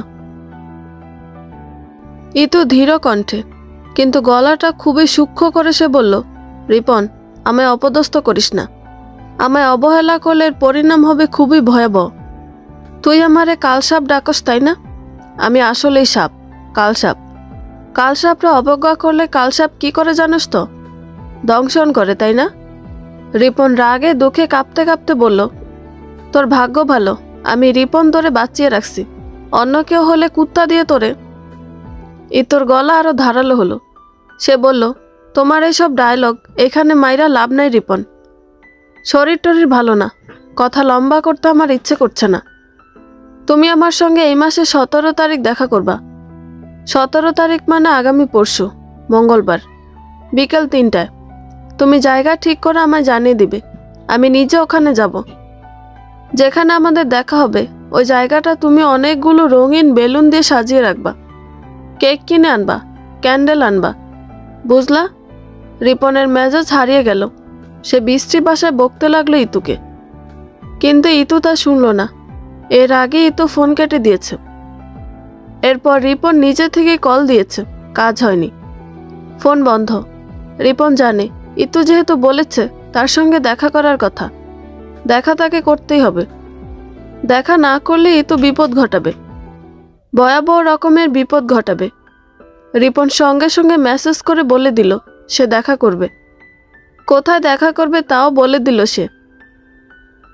এরপর ফোন থেকে সিম খুলে ফেলল। কিন্তু রিপন বুঝতে পারছে না সুখবরটা আসলে কি। কিন্তু রিপন ঠিক করলো যদি সুযোগ হয় তবে ইতুকে দুনিয়া থেকে সরিয়ে দিবে সে। পিস্তল তার আছে, এবার সে এটা বহন করে সঙ্গে করে নিয়ে যাবে।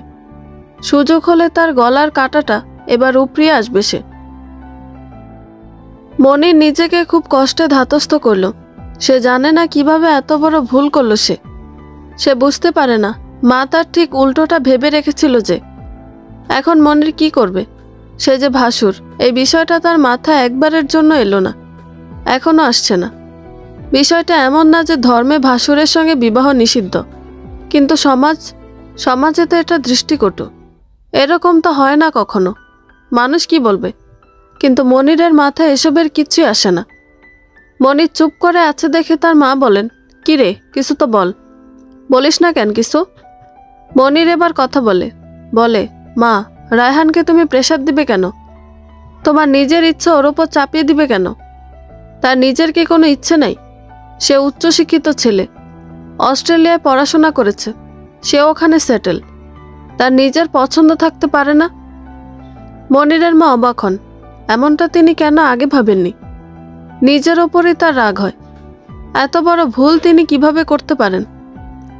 কিন্তু এখন কি আর এই ভুল শুধরানোর কোনো সুযোগ আছে? মুনার কাছে তিনি সব বলে ফেলেছেন। এমনকি রায়হানের সঙ্গে বিয়ের ব্যাপারে মুনার মতামত পর্যন্ত তিনি নিয়ে রেখেছেন। এখন কি উপায়? কিন্তু মনির তো আগে থেকে জানতো। আগে বলেননি কেন সে এটা? সে নিজেও তো মুনার জন্য গয়না তৈরি করে এনেছে। তার মা তাকে জিজ্ঞেস করলেন, বললেন, তুই আগে কিছু বলিসনি কেন আমার এই বিষয়? তাছাড়া তুই নিজেই তো মুনার জন্য গয়না বানিয়ে আনলি। রায়হানের সঙ্গে বিয়ে হবে মুনার, এই জন্য আগে ভাগেই বিয়ের উপহার বানিয়ে রাখলি। ওদের বিয়ে নিয়ে ভালো ভালো কথাও তো বললি। এখন না করছিস কেন তাহলে? মনির হা হয়ে গেল একেবারে। কি উত্তর দিবে মায়ের কাছে এখন সে? মনির আমতা আমতা করে বলল, কি জানি মা, আমি কিছু জানি না, বলে সে কথা ঘুরিয়ে ওখান থেকে উঠে গেল। পরদিন মুনার শাশুড়ি রায়হানকে কল করলেন। রায়হানের অবশ্য আসতে আর দেরি নেই।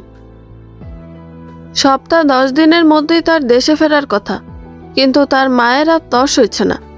ছেলের সঙ্গে আগে ভাগে এই বিষয়ে বিস্তারিত কথা না বলে মুনাকে যে তিনি বিয়েতে রাজি করিয়ে ফেললেন, এরপর ছেলে যদি অমত করে, যদি তার আর কেউ থাকে পছন্দের, তখন কি উপায় হবে? তাই তিনি ছেলে দেশে আসবার আগে এটা জানতে চান। ছেলের মত অমত বুঝে আগে ভাগে ব্যবস্থা নিতে হবে।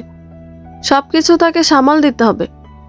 তিনি ছেলেকে জিজ্ঞেস করে ফেললেন, বললেন, রায়হান, একটা গুরুত্বপূর্ণ কথা ছিল বাবা তোর সাথে। রায়হান বলল, কি কথা মা, বলো, সমস্যা নেই তো। মা বললেন, তুই আমায় ভুল বুঝবি না তো আবার? রায়হান বলল, কী সব বলো মা, ভুল বুঝবো কেন?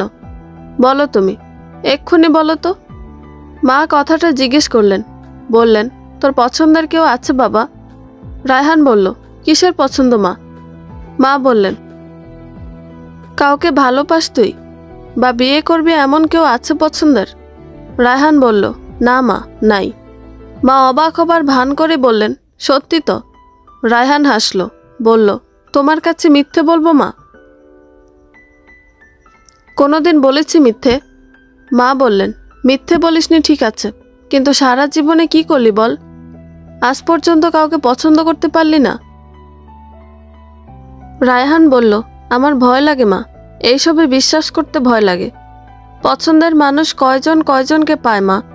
কটা মানুষের সঙ্গে তার পছন্দের মানুষের বিয়ে হয়। এই ভয়ে কাউকে পছন্দই করিনি। মা খুশি হন মনে মনে, বলেন, আচ্ছা। রায়হান বলে, তুমি বউ দেখেছ নাকি আমার জন্য? মা বলেন, তোর কাছে জিজ্ঞেস না করে দেখি কি করে? তুই অনুমতি দিলে দেখব। রায়হান বলে, অনুমতি দেয়া গেল, এবার দেখো। হাসলো রায়হান। মা বললেন, কেমন বউ চাই তোর? সব বলে দে, মিলিয়ে নিতে হবে তো। রায়হান হাসলো, বলল, শুধু ভালো মানুষ হলেই হবে, তোমার মতো ভালো মানুষ, আর কিছু চাই না আমি। মা বললেন, মেয়ের গায়ের রং কালো হলে? রায়হান বলল, নো প্রবলেম। খাটো হলে? কোনো সমস্যা নেই, বয়স একটু বেশি। রায়হান বলল, আমাদের নবীজি সাল্লাল্লাহু আলাইহি সাল্লাম এর চেয়ে খাদিজা রাদিয়াল্লাহু তাআলা বয়সে অনেক বড় ছিলেন, প্রায় 15 বছরের বড়। মায়ের মন জুড়িয়ে যায় একেবারে। ছেলে তার উচ্চশিক্ষায় শিক্ষিত হলো, ধর্ম ভুলে যায়নি। মার কথা বাড়ালেন না, শুধু বললেন, তাহলে আমি দেখছি। রায়হান বলল, দেখো দেখো। মুনার শাশুড়ির মনে আনন্দ ঢেউ খেলে গেল। তিনি এবার স্বস্তির নিঃশ্বাস ফেললেন। মনে মনে বললেন, আল্লাহ বাঁচিয়েছেন। বাবুর শরীরে হঠাৎ জ্বর করেছে, ভীষণ জ্বর। নাপা সিরাপ আনিয়েছে, কাজ হচ্ছে না। ছেলের শরীরে হাত দেওয়া যায় না, এত তাপ। ছেলে কেমন ছটফট করছে, পানিটুকু পর্যন্ত ছেলে তার মুখে তোলে না। চেহারাটা শুকিয়ে একেবারে এতটুকু হয়ে পড়েছে। ছেলের এই অবস্থা দেখে মুনা কাঁদতে লাগলো। মা বললেন, বোকা মেয়ে, সব কিছুতেই তুমি শুধু ভেঙে পড়ো। তুমি ভেঙে পড়লে বাচ্চার যত্ন নিবে কে? মনির তোমার সঙ্গে যাবে। মনির তখন মনমরা হয়ে পুকুর পাড়ে বসে আছে। চণ্ডীদাস রজকিনীর জন্য পুকুরে বড়শি ফেলেছিল। সেই সময় মায়ের ডাক সে শুনল। মনির, এই মনির, জলদি আয় দেখি বাবা। মনির ধ্যান ভঙ্গ করে তাড়াহুড়ো করে বাড়ির দিকে গেল।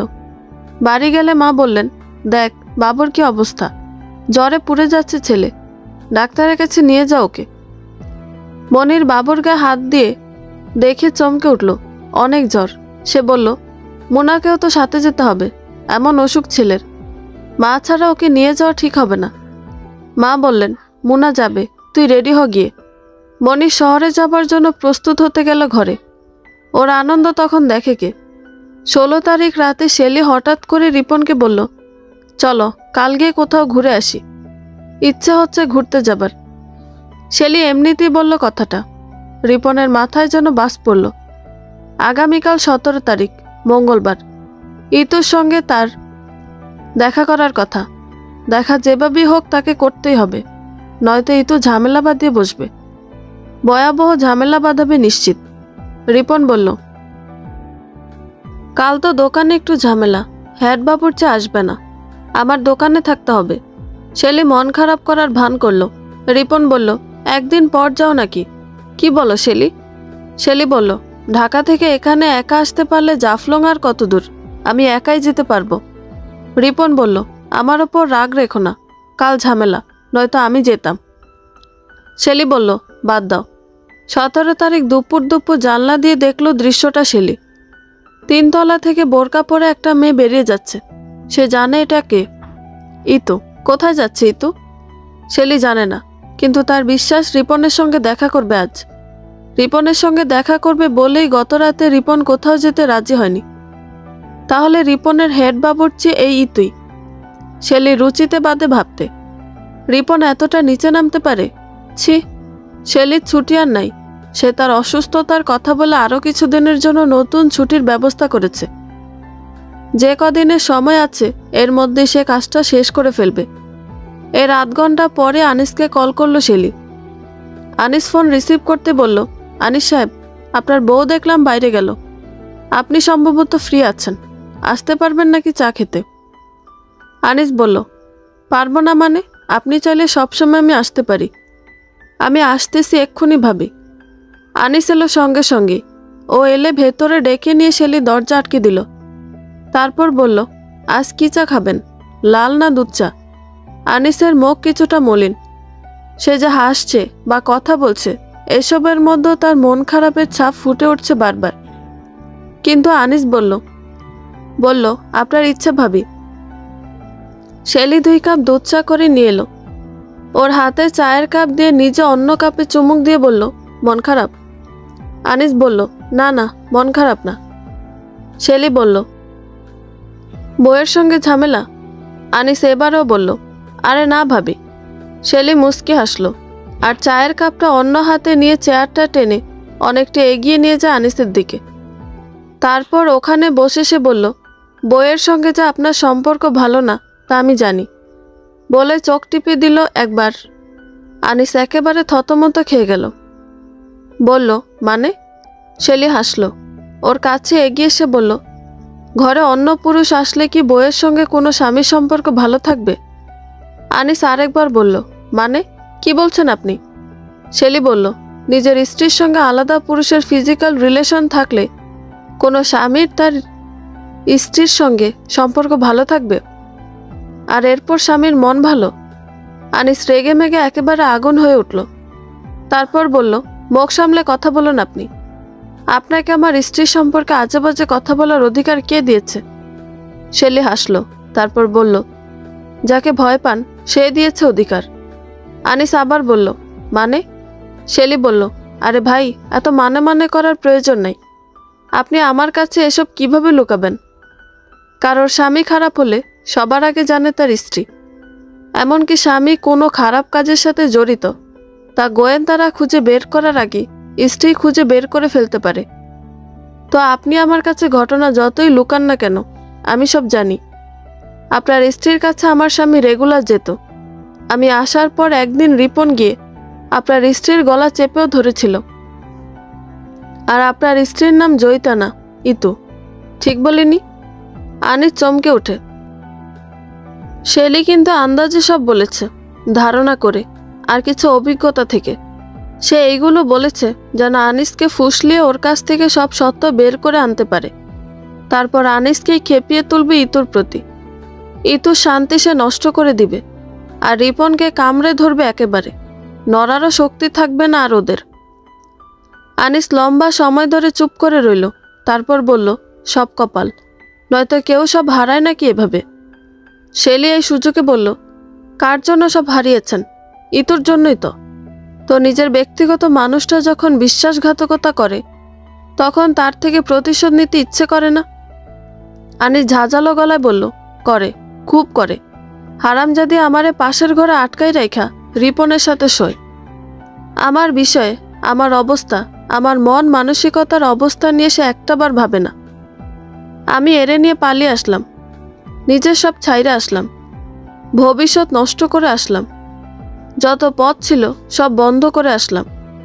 আয়শা রিপনরে বললাম আমাদের বিয়ে দিয়ে দিতে, আমার আর ঋতুর। সে আমাদের বিয়ের নামে নাটক সাজিয়ে নকল বিয়ে দিল। এরপর নিজে বিয়ে করলো ইতুরে। আপনি জানেন না ভাবি, আপনি অনেক কিছুই জানেন না। আপনি যা বলেছেন তা আপনার আন্দাজে, সন্দেহে, কিছু হয়তো অভিজ্ঞতায়, কিন্তু সব সত্য তো আমি জানি। আমি তো প্রত্যক্ষদর্শী। ইতুরে যে রিপন বিয়ে করছে শুধু তাই না, ওর পেটে রিপনের সন্তান। রিপন ওরে নগদ কাবিন দিছে 25 লাখ টাকা। আপনি চিন্তাও করতে পারবেন না ইতু আপনার কত বড় শত্রু। ইতু সাধারণ কেউ না, অতি ধুরন্ধর এক মাইয়া। রাগে কাঁপছে আনিস। শেলি অবশ্য অন্যান্য মেয়েদের মতো এসব শুনে ভেঙে পড়ল না। সে আন্দাজ করেছিল এরকম কিছু হতে পারে, তাই মানসিক প্রস্তুতি ওভাবেই নিয়ে রেখেছে আগে ভাগে।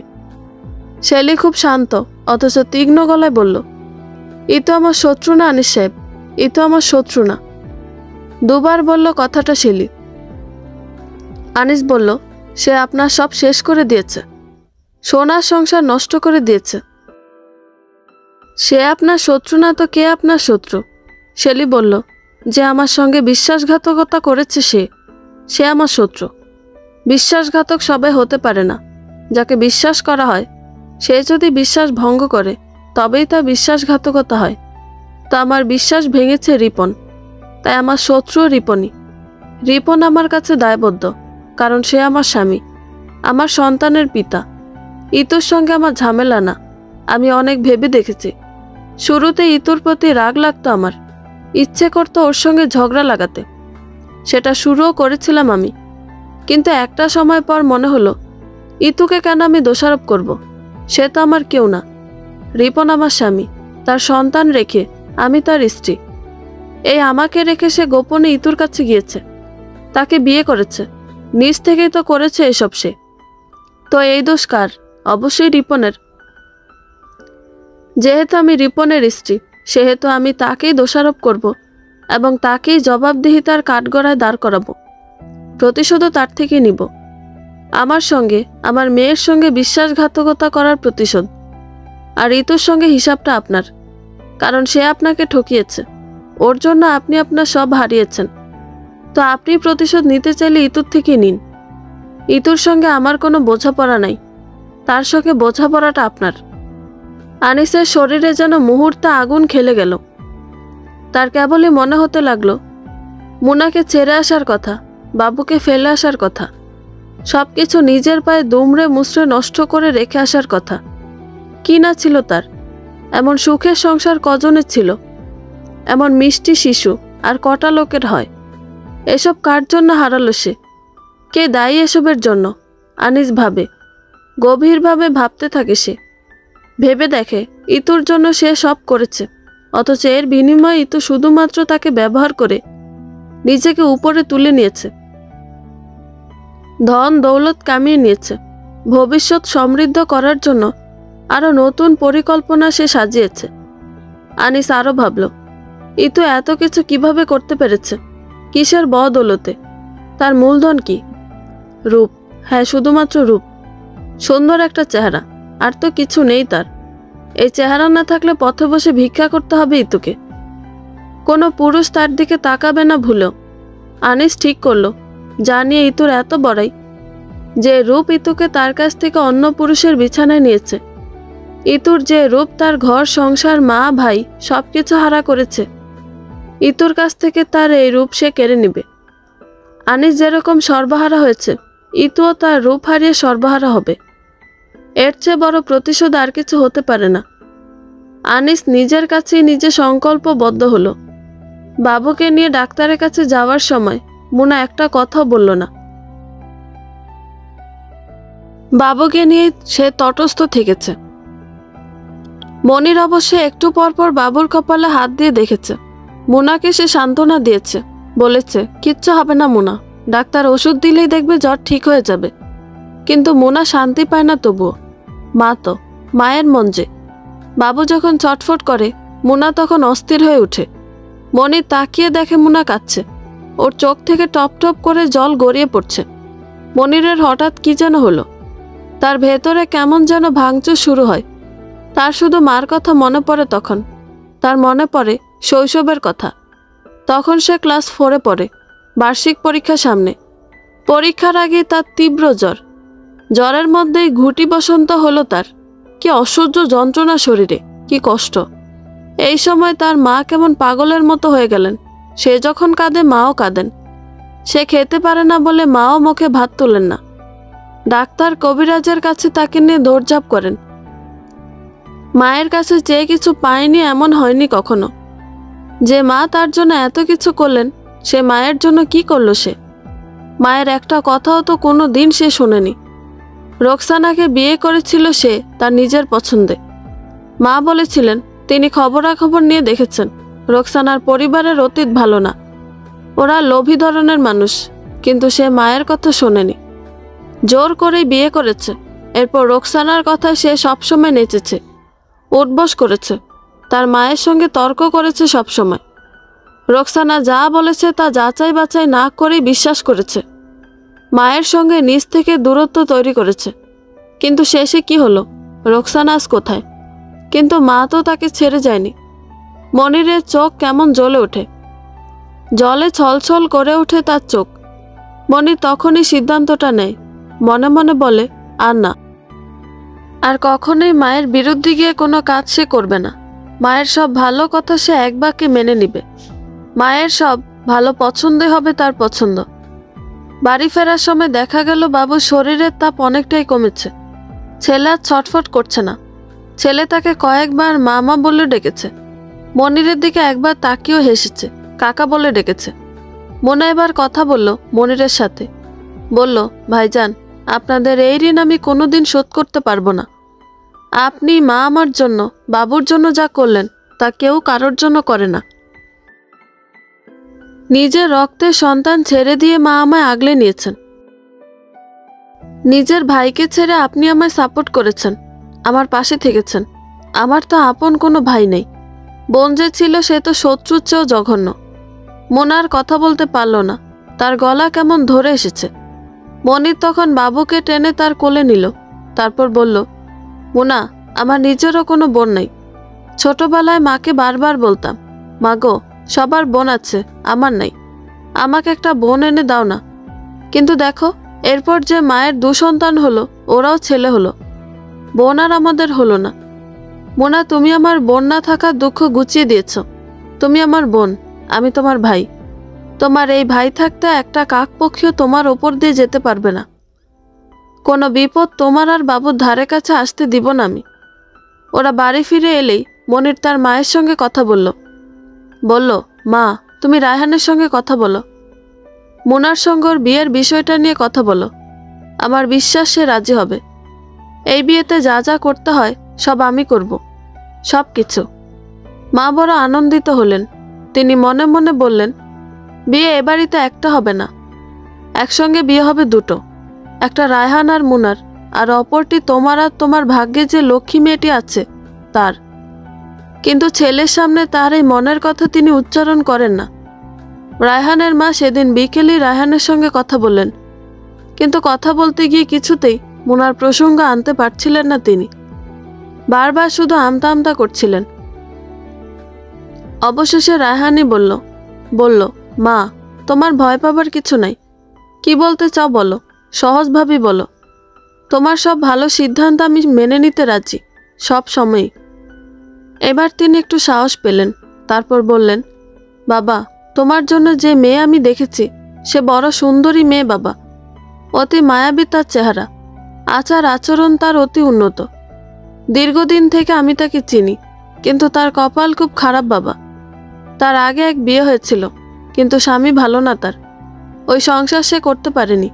কিন্তু এমন মেয়ে হয় না বাবা, সে আমার বড় পছন্দের মেয়ে। রায়হান চুপ হয়ে গেল একেবারে, কিন্তু মা থেমে গেলেন না। ওই বিষয়টাও একসাথেই বলে দিলেন।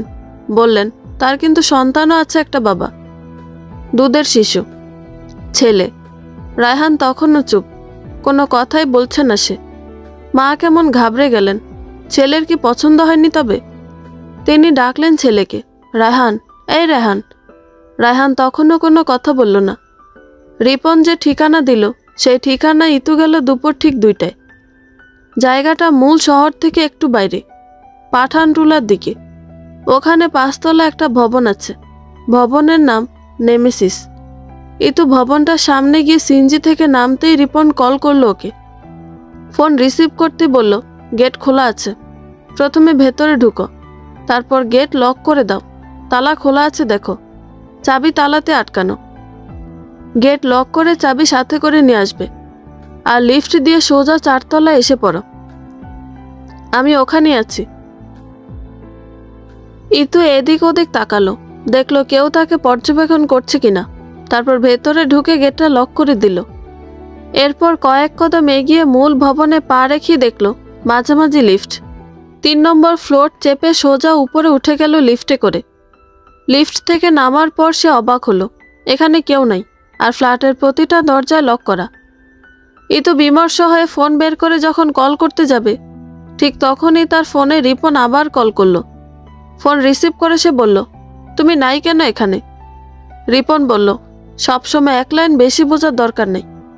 বাম পাশ থেকে 2 নম্বর রুমটার কাছে যাও, গিয়ে তোমার হাতে যে গেটের চাবি আছে ওটা দিয়ে দরজাটা খুলো গিয়ে।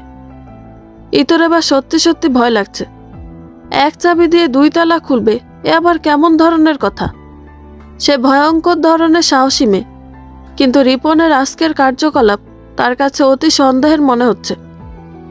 ইতু 2-4টে থ্রিলার সিনেমা দেখেছে, ওসব সিনেমাতে ওরকম হয়, কিন্তু তার সঙ্গে বাস্তবে এরকম হচ্ছে। রিপনের উদ্দেশ্য কি তাহলে? ইতু দরজা খুলে ভেতরে ঢুকলো। ঢুকেই চমকে গেল। সারা ঘর রঙিন বেলুনে সাজানো, মরিচবাতিও জ্বলছে।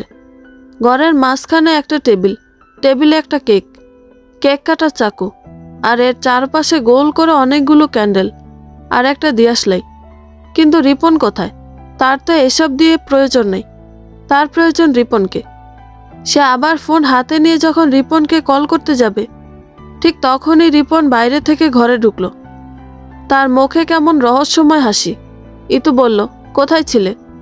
সে বলল, অদৃশ্য হয়েছিলাম, এবার দৃশ্যমান হয়েছি। ইতু বলল, মানে? রিপন বলল, মানেটা বাদ দে, বল আমার সঙ্গে তোর কি কথা? ইতু বলল, তুই তোকারি করছো কেন? রিপন হাসল, হেসে তাচ্ছিল্যের স্বরে বলল, তুই তোকারি করবো না তোরে, তোরে আপনি করে ডাকবো এখন থেকে। বলবো, এই খানকি, আমার সঙ্গে আপনার কি কথা? ইতু ওর দিকে রাগের চোখে তাকালো। রিপন বলল, তোর এসব চোখাচোখি রাখ, কি বলবি বল। আমার গুরুত্বপূর্ণ কাজ রেখে এখানে আসছি, আমার হাতে সময় নেই। ইতু খানিকটা সময় চুপ করে রইল। তারপর হাত পায়ের মুজো, পরনের বোরকা খুলে নিল সে। বোরকার নিচে সে শাড়ি পরে এসেছিল, লাল রঙের শাড়ি। সেজেগুজে নিজেকে কমনীয় করে ফুটিয়ে তুলে এসেছে একেবারে। ওর দিকে তাকিয়ে রিপনের রাগ বিরক্তি সব উদা হয়ে গেল মুহূর্তে। যেন ইতু শরীর রূপ রিপনকে নিয়ন্ত্রণ করার যন্ত্র। ইতু ওর দিকে তাকিয়ে কেমন করে যেন হাসল। রিপন খানিকটা দূরে দাঁড়িয়েছিল, এবার একেবারে কাছে এসে দাঁড়াল ওর। তারপর খপ করে ধরে ফেললে ইতু 2 বাহু। ইতু ওকে মুহূর্তে ছাড়িয়ে নিল নিজের থেকে। তারপর বলল, এখন না। রিপন বলল, তাহলে কখন? ইতু বলল, সব লাইট নিভিয়ে দাও আগে। রিপন সুইচ টিপে সব বাতি নিভিয়ে দিল। ইতু বলল, এবার সবগুলো ক্যান্ডেল জ্বেলে দাও। রিপন তাই করল। মোমের আলো অন্ধকার এই ঘর মুহূর্তে উদ্ভাসিত হয়ে উঠল। অদ্ভুত এক সৌন্দর্য খেলা করে গেল সারা ঘরময়। যেন এখানে অন্ধকার এবং আলোর সমান সমান খেলা। এইসব আলো আধারের ভেতর ঋতুকে দেখাচ্ছে আরো বেশি কমনীয়, আরো বেশি লোভনীয়। রিপন নিজেকে আর আটকে রাখতে পারল না, সে পাগলের মতো ছুটে গেল ওদিকে। ইতুকে ঝাপটে ধরে দেয়ালের সঙ্গে মিশিয়ে ফেলল একেবারে। আর তখনই ফিসফিসিয়ে কথাটা বলল ইতু ওকে। বলল, রিপন, আমার গর্ভে তোমার বাচ্চা, তুমি বাবা হতে যাচ্ছ আমার সন্তানের। কথাটা শোনা মাত্র রিপন এক ঝটকায় দূরে ফেলে দিল ইতুকে। ইতু দেয়ালে আঁকড়ে ধরে থাকতে চেয়েও নিজেকে সামলে রাখতে পারল না। সে গিয়ে ছিটকে পড়ল টেবিলের গা ঘেঁষে ওপাশে। টেবিলের কোণাটা চোখের কাছে লাগায় চোখের উপরের অংশে মারাত্মক জখম হয়েছে তার, রক্ত বেরোচ্ছে। আরেকটু হলে চোখটাই যেত। রিপন অবশ্য এটুকুতেই থেমে গেল না, সে সঙ্গে সঙ্গে ইতুর উপর ঝাঁপিয়ে পড়ল হিংস্র হায়নার মতো। তারপর ওর গলায় ডান হাত দিয়ে শক্ত করে চেপে ধরে বলল, তোর জিহ্বা বিরাট লম্বা হয়ে গেছে, তোর এই জিহ্বা আমি আজকে গোড়া থেকে কাটব, কাইটা কুত্তা দিয়া খাওয়াবো। ইতু কথা বলতে পারছে না এভাবে গলা চেপে ধরার জন্য। তার মুখ থেকে শুধু গো গো করে কেমন একটা শব্দ বেরোচ্ছে, আর সে হাত পা দুপাশে ছুটছে। রিপন বলল, হাত পা নড়াচড়া করে লাভ নেই, তুই লোভী, লোভেরও সীমা থাকা দরকার। তোর লোভে সীমা নেই, অসীম। মানুষ বলে লোভে পাপ, পাপে মৃত্যু, তোর মরা ছাড়া গতি নেই। বলে সে ওর গলাটা খানিক সময়ের জন্য ছাড়ল। ছাড়া পেতে ইতু দু হাতে তার নিজের গলা হাত বুলিয়ে দিতে লাগলো। রিপন শক্ত করে চেপে ধরেছিল বলে গলার অবস্থা খারাপ হয়ে গিয়েছে। অসহ্য ব্যথা হচ্ছে, কষ্ট হচ্ছে, দমের ওপর দম ফেলছে সে। এভাবে দম ফেলতে ফেলতে কি যেন বলতে চাইলেই তো, কিন্তু কথা বলার সুযোগ দিল না রিপন। সে আবার ধরে ফেলল ওর গলা চেপে। তারপর বলল, তোর লক্ষ্য কি ভাবছস আমি বুঝি নাই তো? তুই আমার সব ধন দৌলত তোর কবজায় নিতে চাস। তুই কিভাবে এখানে উড়ে এসে দিনে দিনে জুড়ে বসতেছিস তাকে আমি দেখছি না ভাবছিস? শেলির সঙ্গে আমার সম্পর্ক নষ্ট করাইতে চাস তুই, আমার মেয়েরে আমার থেকে দূরে সরিয়ে দিতে চাস, কিন্তু এই সুযোগ তোরা আমি দিব না। তুই ভাবতে আমি দুর্বল, আমি বেকুব, কিন্তু তুই আসলে আমার 100 ভাগের 1 ভাগও চিনস নাই হারামজাদি। বলে আরো শক্ত করে চেপে ধরল ওর গলাটা। ইতুর শরীর কেমন অবশ হয়ে আসছে, মনে হচ্ছে ফুসফুস বাতাস শূন্য হয়ে যাচ্ছে একেবারে। ঠিক তখনই কাজটা করল ইতু। নিজেকে বাঁচাতেই সে রিপনের 2 পায়ের ফাঁকে লাথিটা বসিয়ে দিল। শক্ত লাথির আঘাতে ইতুর গলা ছেড়ে দিয়ে আঘাতপ্রাপ্ত অঙ্গ ধরে বসে পড়ল রিপন। তার মুখ ব্যথায় কেমন কাতর হয়ে উঠল। মনে মনে রিপন বলল, ও মেয়ে নাকি রাক্ষসী? সুযোগটা পেয়ে ইতু 1 সেকেন্ডও দেরি করল না, মুহূর্তে লাফিয়ে উঠে বসল সে। তারপর যতটা দ্রুত সম্ভব রিপনের পেছনে চলে গেল সে। গিয়ে এক মুহূর্তে রিপনের গলায় তার শাড়ির আঁচলটা পেঁচিয়ে নিল। তারপর আটকে দিতে লাগলো বাঁধ। রিপন হতবাক হয়ে গেল। এ কেমন কালসাপ? এটা কিভাবে সম্ভব? একটা সামান্য মেয়ে, এইটুকু বয়সী মেয়ে, গ্রামের মেয়ে, এই মেয়ে শিকার হয়ে গেল কিভাবে সে? আজকে তবে তার শেষ দিন। ইতুকে শেষ করে দিতে সে নিজেই শেষ হয়ে যাচ্ছে, তবে ইতুর কাছে সে।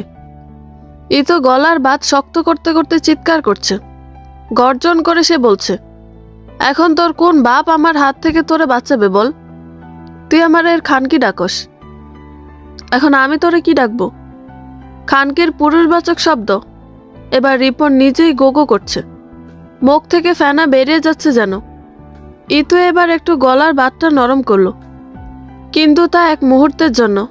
তারপর আবার বাতটা শক্ত করে নিয়ে বলল, নারীরা অত অবলা ভাবস কেন তোরা? কি নিয়ে অত বাহাদুরি তোদের?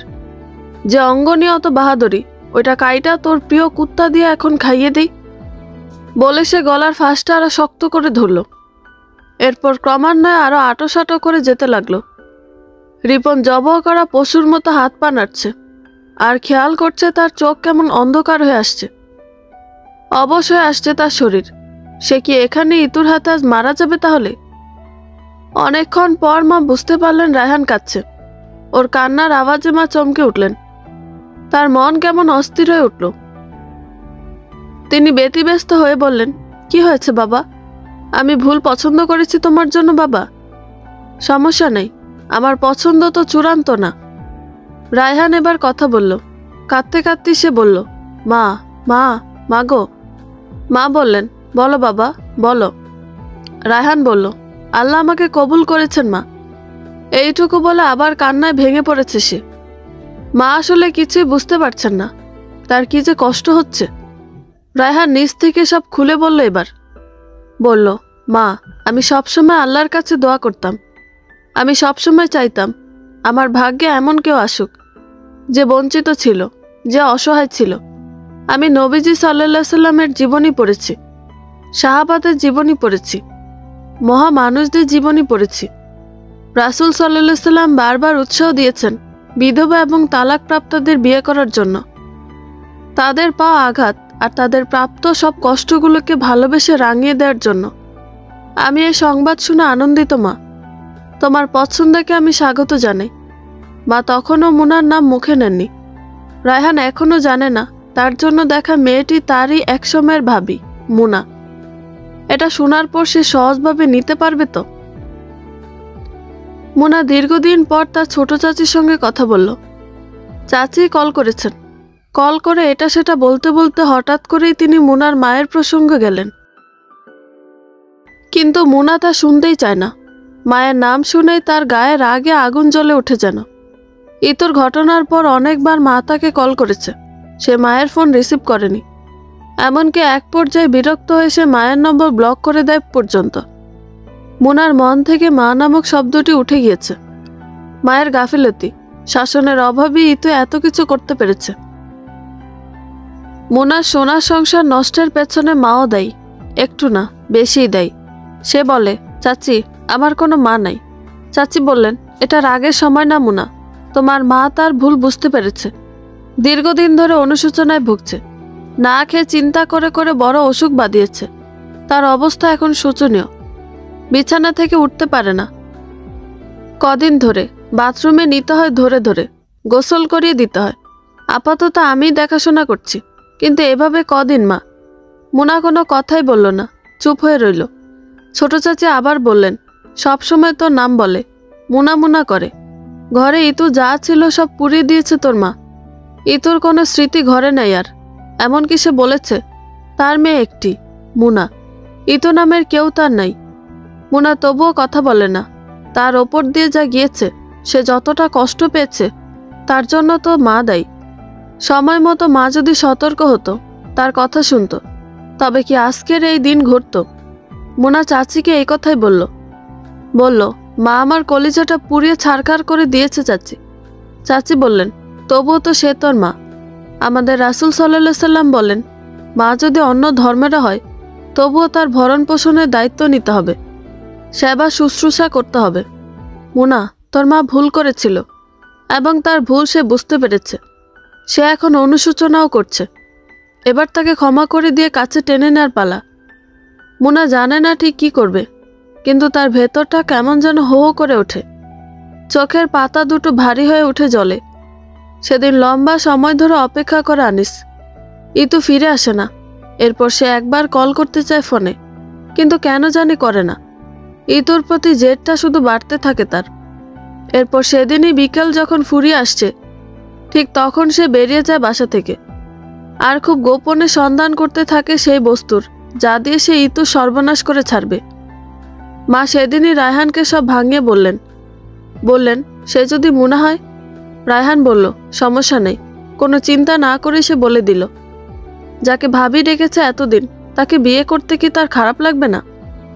রায়হান ভাবল, কিন্তু খানিক পরে তার মনে হলো কিছুটা ইতস্তত হয়তো তার লাগবে, কিন্তু তা সহজে কাটিয়ে উঠতে পারবে। এর পেছনে সুন্দর কারণ আছে। মুনার সঙ্গে যখন আনিসের বিয়ে হয়, রায়হান কিন্তু দেশে ছিল না, অস্ট্রেলিয়াতেই ছিল সে। মুনার সঙ্গে ওর যা কথা হয়েছে তা ফোনে, সরাসরি তো কখনো দেখা হয়নি। ফোনে কথা হলেও তা দীর্ঘায়িত ছিল না। কুশল বিনিময় ছাড়া তেমন কোনো কিছু নিয়ে কথা হতো না। এই জন্যই হয়তো রায়হান যতটা সহজ করে বিষয়টা নিতে পেরেছে, মুনাও তা পেরেছে। মা এবার ভারমুক্ত হলেন। রায়হানের সঙ্গে কথা বলার পরপরই তিনি খেয়াল করলেন তার ছোট ভাই তাকে 3বার কল করেছে। ওয়েটিংয়ে 3টা কল ভেসে আছে। তিনি সঙ্গে সঙ্গে কল ব্যাক করলেন। তার ছোট ভাই ফোন রিসিভ করে বলল, আপা তুই আগামীকালের মধ্যে আমাদের বাড়িতে আসবি, জরুরি দরকার। মুনার শাশুড়ি বললেন, কিভাবে আসব? মুনা এখানে, একটা ছোট বাচ্চা, ওদের রেখে কিভাবে আসবো আমি? তার ছোট ভাই বললেন, আসতে হবে, জরুরি এটা। তুই এক কাজ কর, মুনাকে সাথে করে নিয়ে আয়, একদিন থেকেই চলে যাবে। মুনার শাশুড়ি বললেন, আরে পাগল, সবাই এসে গেলে বাড়িতে থাকবে কে? গরু বাছুর আছে, হাঁস মুরগি আছে, ঘরে ধান চাল আছে, এসব ফেলে রেখে সবাই মিলে চলে যাওয়া যাবে নাকি? তার ছোট ভাই বললেন, তোরে তো বললাম জরুরি, মনিরকে রেখে আয়, ও সব দেখবে, তোর আসতেই হবে। মুনার শাশুড়ি কিছুই বুঝতে পারছেন না, ওদের বাড়িতে কোনো সমস্যা হয়েছে নাকি, নয়তো এভাবে জরুরি জরুরি করছে কেন? তিনি জিজ্ঞেস করলেন, বললেন, কোনো সমস্যা হয়েছে নাকি? ছোট ভাই বললেন, হয়েছে, হয়েছে বলেই তো বলছি খুব জরুরি, না হলে তোরে এভাবে বলতাম আমি? মুনার শাশুড়ি না পেরেই মত দিলেন, বললেন তিনি কাল যাবেন মুনাকে সাথে নিয়ে। মুনা অনেক কিছু ভাবলো মায়ের হয়তো অনেক ভুল আছে, সেসব ভুল অনেক বড় বড়, কিন্তু সব কিছুর পরেও তিনি তার মা, তার জন্মদাত্রী। আজ তার মায়ের খারাপ সময় যাচ্ছে, বিছানায় পড়ে গিয়েছেন তিনি। আপাতত সে ছাড়া মায়ের আর কেউই নেই। ছোট চাচির নিজের সংসার আছে, তিনি না হয় 2-4 দিন মাকে দেখলেন, কিন্তু সব সময় কি তিনি দেখবেন না? এটা সম্ভবও না। চাচির জায়গায় সে থাকলেও তাই করত, কিন্তু সে তো মেয়ে। মায়ের এমন খারাপ অবস্থায় সে যদি মায়ের আশ্রয় না হতে পারে, তবে আল্লাহ কি তাকে মাফ করবেন? আর তার মন কিভাবে মানবে? মোনা রাতে শাশুড়ির কাছে গিয়ে বসল, কিন্তু কথাটা কিভাবে বলবে বুঝতে পারছে না। নিজেই তো এখানে উড়ে এসে জুড়ে বসেছে সে, এখানে তো আর মাকে নিয়ে আসা যাবে না। স্বামীর সংসার হলে তবুও কথা ছিল, এখানে সে থাকছে একরকম তার শাশুড়ির মানবিকতার খাতিরে, শাশুড়ির উদারতার খাতিরে। তাহলে এখন সে কি করবে? মায়ের কাছে চলে যাবে? শাশুড়ি এটা কখনো মেনে নিবেন? ওদিকে রায়হানের সঙ্গে তার বিয়ে নিয়ে কথা হচ্ছে বলাও ভুল। তার শাশুড়ি তো বললেন সবকিছু পাকা হয়ে গিয়েছে, সপ্তাহখানেক পর রায়হান ফিরলেই বিয়ের আয়োজন হবে। মোনা সাহস করতে পারছে না বিষয়টা নিয়ে কথা বলার, কিন্তু তার শাশুড়ি তাকে এভাবে বসে থাকতে দেখে নিজ থেকে বললেন, মোনা কোনো সমস্যা? মোনা আমতা আমতা করে বলল, না মা, সমস্যা না। শাশুড়ি বললেন, আমি বোকা না মোনা, আমি তোমার মা। মায়েরা সন্তানের মুখের দিকে তাকিয়ে সব বুঝতে পারে। এবার বলো কি হয়েছে, কি সমস্যা খুলে বলো। মোনা ভয়ে ভয়ে কথাটা বলল, মা ভীষণ অসুস্থ, ঘরে পড়া, তাকে দেখার কেউ নেই বলে কেঁদে ফেলল সে। মোনার শাশুড়ি মোনার পিঠে হাত বুলাতে বুলাতে বললেন, কেঁদো না, বলো এখন তোমার কি ইচ্ছে, কি করতে চাও তুমি? মোনা চোখ মুছে বলল, আপনি অনুমতি দিলে আমি মায়ের কাছে যাব, থাকবো গিয়ে ওখানে, মায়ের সেবা যত্ন করব, ডাক্তার দেখাবো তাকে। মোনার শাশুড়ি খানিকটা সময় চুপচাপ বসে রইলেন, তারপর বললেন, আচ্ছা সমস্যা নেই, তুমি যাবে, তোমার সঙ্গে আমিও কিন্তু যাব। মোনা যেন কিছুই বুঝতে পারল না, সে শাশুড়ির দিকে চোখ বড় বড় করে তাকালো। শাশুড়ি এবার বললেন, তুমি মায়ের কাছে থেকে তোমার মায়ের সেবা যত্ন করবে, ডাক্তার দেখাবে, মায়ের সব হবে, কিন্তু ওখানে না, এখানে। আমরা কাল এক জায়গায় যাব, তোমার মামা শ্বশুর বললেন জরুরি কাজ আছে ওখানে, তোমায় নিয়ে যাব আমার সাথে করে। ওখানে একদিন থেকে তারপর তোমাদের বাড়ি চলে যাব ওদিকেই সরাসরি, তারপর তোমার মাকে ডাক্তার দেখিয়ে সরাসরি এখানে নিয়ে আসব। আমরা 2 বুড়ি একসঙ্গে থাকব। এবার আমার একটা সাথী হবে, কত কাল সাথী ছাড়া বেঁচে আছি। একা একা নিঃসঙ্গভাবে আর থাকতে ভালো লাগে না। মোনার শাশুড়ি হেসে উঠলেন শব্দ করে, কিন্তু মোনা হাসতে গিয়েও টের পেল তার চোখে আবারও জল এসেছে। সে ভাবল, এত ভালো মানুষ কেন তার শাশুড়ি? আসলে এই পৃথিবীতে কিছু কিছু মানুষ এত চমৎকার, এত ভালো, তাদের জন্যই তো পৃথিবী এখনো টিকে আছে, ধ্বংস হয়ে যায়নি। রিপন অনেক কষ্টে তার ডান হাতটা পেছনের দিকে নিল, তারপর কোমরের কাছটা থেকে কালো রঙের পিস্তলটা বের করে উপরের দিকে তুলল। ইতু তা তখনও দেখেনি। রিপনের হাতে অবশ্য তখন শক্তি বলতে কিছুই অবশিষ্ট নাই। দীর্ঘ সময় ধরে ইতু তার গলায় ফাঁসটা ধরে রাখায় তার সর্বশরীর অবশ হয়ে এসেছে। তবুও রিপন সবটুকু শক্তি দিয়ে চেষ্টা করল স্ট্রিকারটা চাপতে গিয়ে সে সফল হলো, কিন্তু তার উদ্দেশ্য ইতুকে মেরে ফেলা নয়। খুনাখুনি করে সে তার জীবনে সর্বনাশ ডেকে আনতে চায় না। তার উদ্দেশ্য ইতুকে ভয় দেখানো, ভয় দেখিয়ে একেবারে কাবু করে রাখা, যেন এরপর থেকে একেবারে চুপচাপ হয়ে যায় সে, তার সঙ্গে আর কোনো চালাকি না করে, যেন তার কথা দাসী হয়ে থাকে সবসময়। রিপন গুলিটা করলো সামনের দিকে। দেয়ালে গিয়ে বিদ্ধ হলো বুলেট। পিস্তলের মুখে সাইলেন্সার লাগানো নাই, তাই বিকট শব্দ হলো। ইতু কেঁপে উঠল একেবারে। তার হাত দুটো আপনা আপনি ছুটে গেল রিপনের গলা থেকে। ওর দিকে তাকিয়ে পিস্তলটা দেখে ভয়ে ওর গলা শুকিয়ে গেল। মুহূর্তে ঘেমে উঠল কপাল। রিপন ছাড়া পেয়ে দমের উপর দম ফেলতে লাগলো। গলা থেকে হোস হোস করে এক ধরনের শব্দ বেরোতে লাগলো। সে কোনো রকম উঠে বসে এক হাতে পিস্তলটা ইতুর দিকে তাক করে ধরে রাখলো। তখনও সে দমের উপর দম ফেলছে। ইতু তার সামনে বসে হাত দুটো দিয়ে মুখটা চেপে ধরে কাঁদতে লাগলো। তার সমস্ত শরীর কাঁপছে থরথর করে। রিপন অনেক কষ্টে কথা বলতে পারল, যদিও কথা তেমন স্পষ্ট হয়নি, কিন্তু ইতু তা ঠিকই বুঝতে পেরেছে। রিপন বলল, এখন এখন কি করবি? ইতু কাঁদতে কাঁদতে বলল, আমার পেটের বাচ্চাটার কসম, তুমি যা চাও তাই হবে, তুমি যেভাবে বলবে তাই হবে। আমি তোমার কথার উপর কোনো কথা বললে, কিছু করলে তখন মেরে ফেলে তুমি আমায়। ইতু এইটুকু বলে কাঁদতে লাগলো। ভয়ে তার অবস্থা একেবারে কাহিল হয়ে গেল। রিপন উঠে দাঁড়াতে পারছে না, তবুও দু হাতে হাঁটুর উপর ভর করে দীর্ঘ সময় চেষ্টা করার পর উঠে দাঁড়ালো। তারপর ইতুর কাছে গিয়ে ঝুঁকে ওর কপালের মাঝামাঝি পিস্তলের সম্মুখ বাগটা ঠেকিয়ে ধরে বলল, যা বলেছিস এর সব মনে থাকবে তো?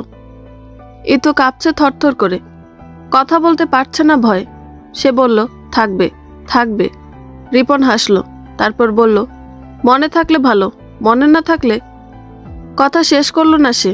পিস্তলটা দেখিয়ে বুঝিয়ে দিল, কথা না শুনলে আর দেয়ালে বুলেট বিদ্ধ হবে না, বিদ্ধ হবে তার শরীরে। তারপর সে বলল, যা 72 ঘন্টার মধ্যে অ্যাবর্শন করিয়ে নিয়ে গিয়ে, এটাই তোর প্রথম কাজ।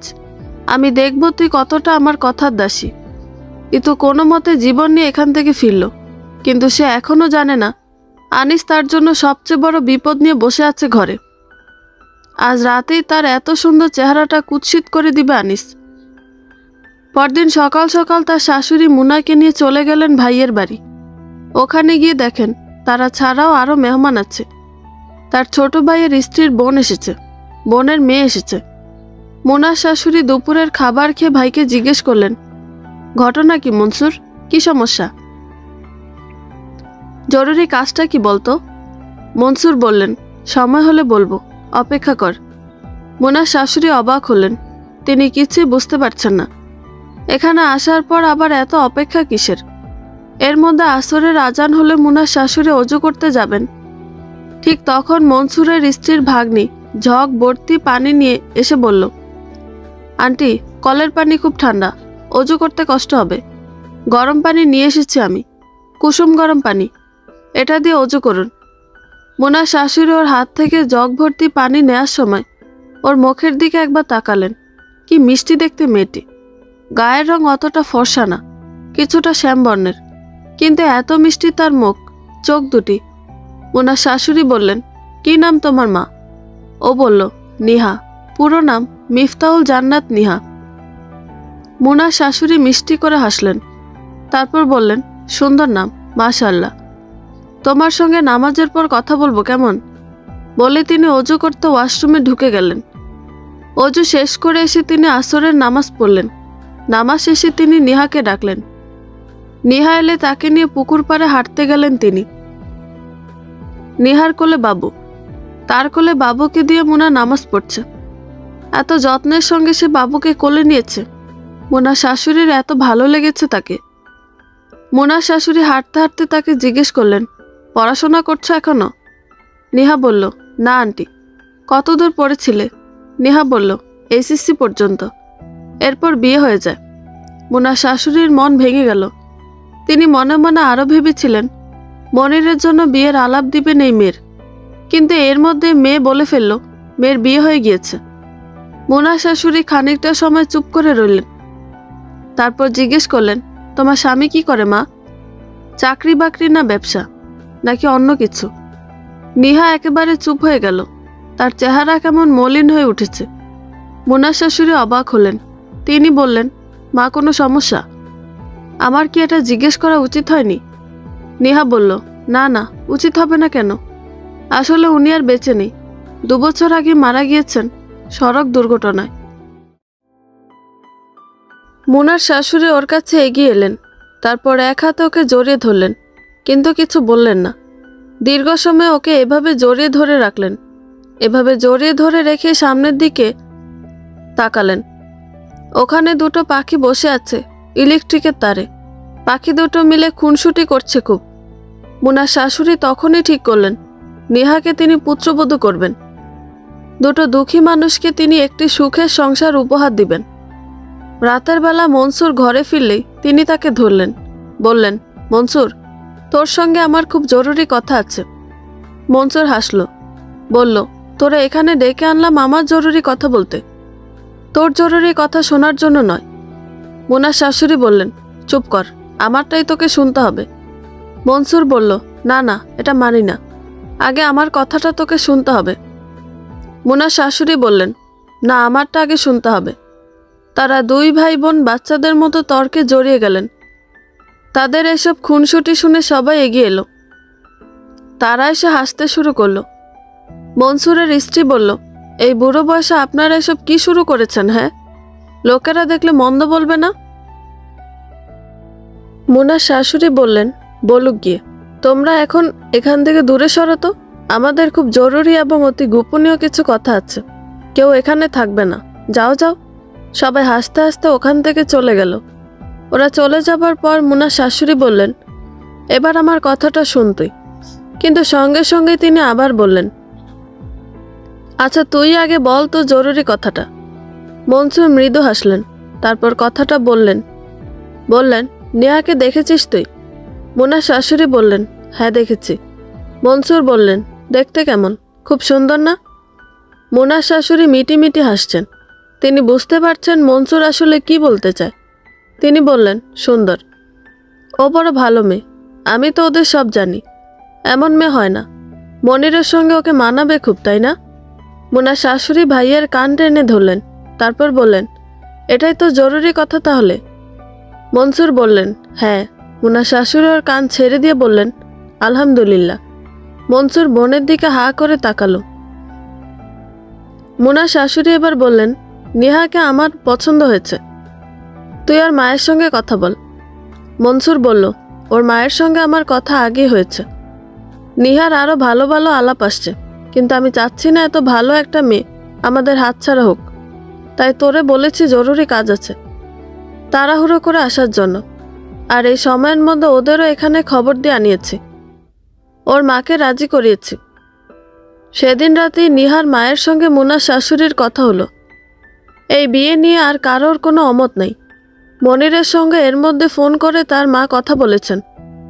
মনিরও মত দিয়েছে এতে। সে বলেছে, তোমার পছন্দে আমার পছন্দ। কিন্তু নিহা এতে বাদ সাধল। সে মুনার সঙ্গে কথাটা বলল মনিরের সঙ্গে সে দেখা করতে চায়, কথা বলতে চায়। দেখা না করে, কথা না বলে, একে অপরকে পছন্দ না করে কোনো বিয়ে হতে পারে না। বিয়ে সারা জীবনের একটা ব্যাপার। এটা তো আর পুতুল খেলা নয়। নেহা বলল। মনসুর এতে রাগ দেখালেন। বললেন, এত আধুনিকতা দেখাতে হবে না। আজকালকার ছেলে মেয়েদের লাজ লজ্জা উঠে গিয়েছে। আমাদের সময় মুরব্বীরা সব করত। ছেলে মেয়ে তো লজ্জা আড়ষ্ট হয়ে থাকত। মুনার শাশুড়ি তার ভাইকে বোঝালেন। বললেন, নেহার কথাই ঠিক। বিয়ের আগে বর কনেকে দেখে পছন্দ করবে, আর কনে বরকে পছন্দ করবে। এটাই ধর্মের নিয়ম, বুঝলি? আমরা তো অশিক্ষিত ছিলাম, ধর্মের জ্ঞান আমাদের ছিল না, তাই এসব জানতাম না। মুনার শাশুড়ি রাতে ফোন করলেন ছেলেকে। বললেন পরদিন সকালে এখানে চলে আসার জন্য। মনির পরদিন সকালে এলো। সেদিনই তাদের দুজনের কথা হলো। মনির নিহাকে দেখলো আর নিহা মনিরকে। তাদের দুজনেরই দুজনকে খুব পছন্দ হলো। সেদিনই তাদের বিয়ে পাকা হয়ে গেল। ঠিক হলো রায়হান দেশে এলে 2 বিয়ে একসঙ্গে হবে। আনিস শিশিতে করে যে তরলটা এনে খাটের নিচে রেখেছে এর নাম অ্যাসিড। ভয়াবহ রকমের পদার্থ এটা। একবার গায়ে ছুঁড়ে মারলে পুরে ঝলসে যাবে ত্বক। সুন্দর চেহারা একেবারে কুৎসিত হয়ে পড়বে সঙ্গে সঙ্গে। অনেকে তো বেঁচে থাকাও কষ্টকর হয়ে যায় তখন। আনিস কেন এতটা হিংস্র হয়ে উঠল এভাবে? সে কি জানে না এই কাজ করে সে বাঁচতে পারবে না? পুলিশ তাকে ধরে নিয়ে যাবে, তার ভয়াবহ রকমের শাস্তি হবে। আনিসের মাথায় আপাতত তা ঢুকছে না। সে খাটের নিচে একটু আড়াল করে জিনিসটা রেখে দিল। এরপর সে শুয়ে পড়ল বিছানায়। বিছানায় শুয়ে শুয়ে সে অপেক্ষা করতে লাগলো তার শিকারের জন্য। কিন্তু ইতুর ভাগ্য বরাবরই তার সহায় হয়। এবারে হলো।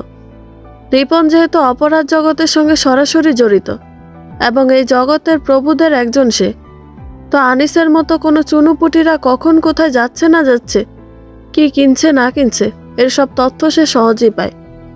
আজও পেল। তারই একজন অনুচর তাকে জানালো বিষয়টা, আর সঙ্গে সঙ্গে ফোন করে সে তা জানিয়ে দিল ইতুকে। ইতু অবশ্য তখনও রাস্তায়।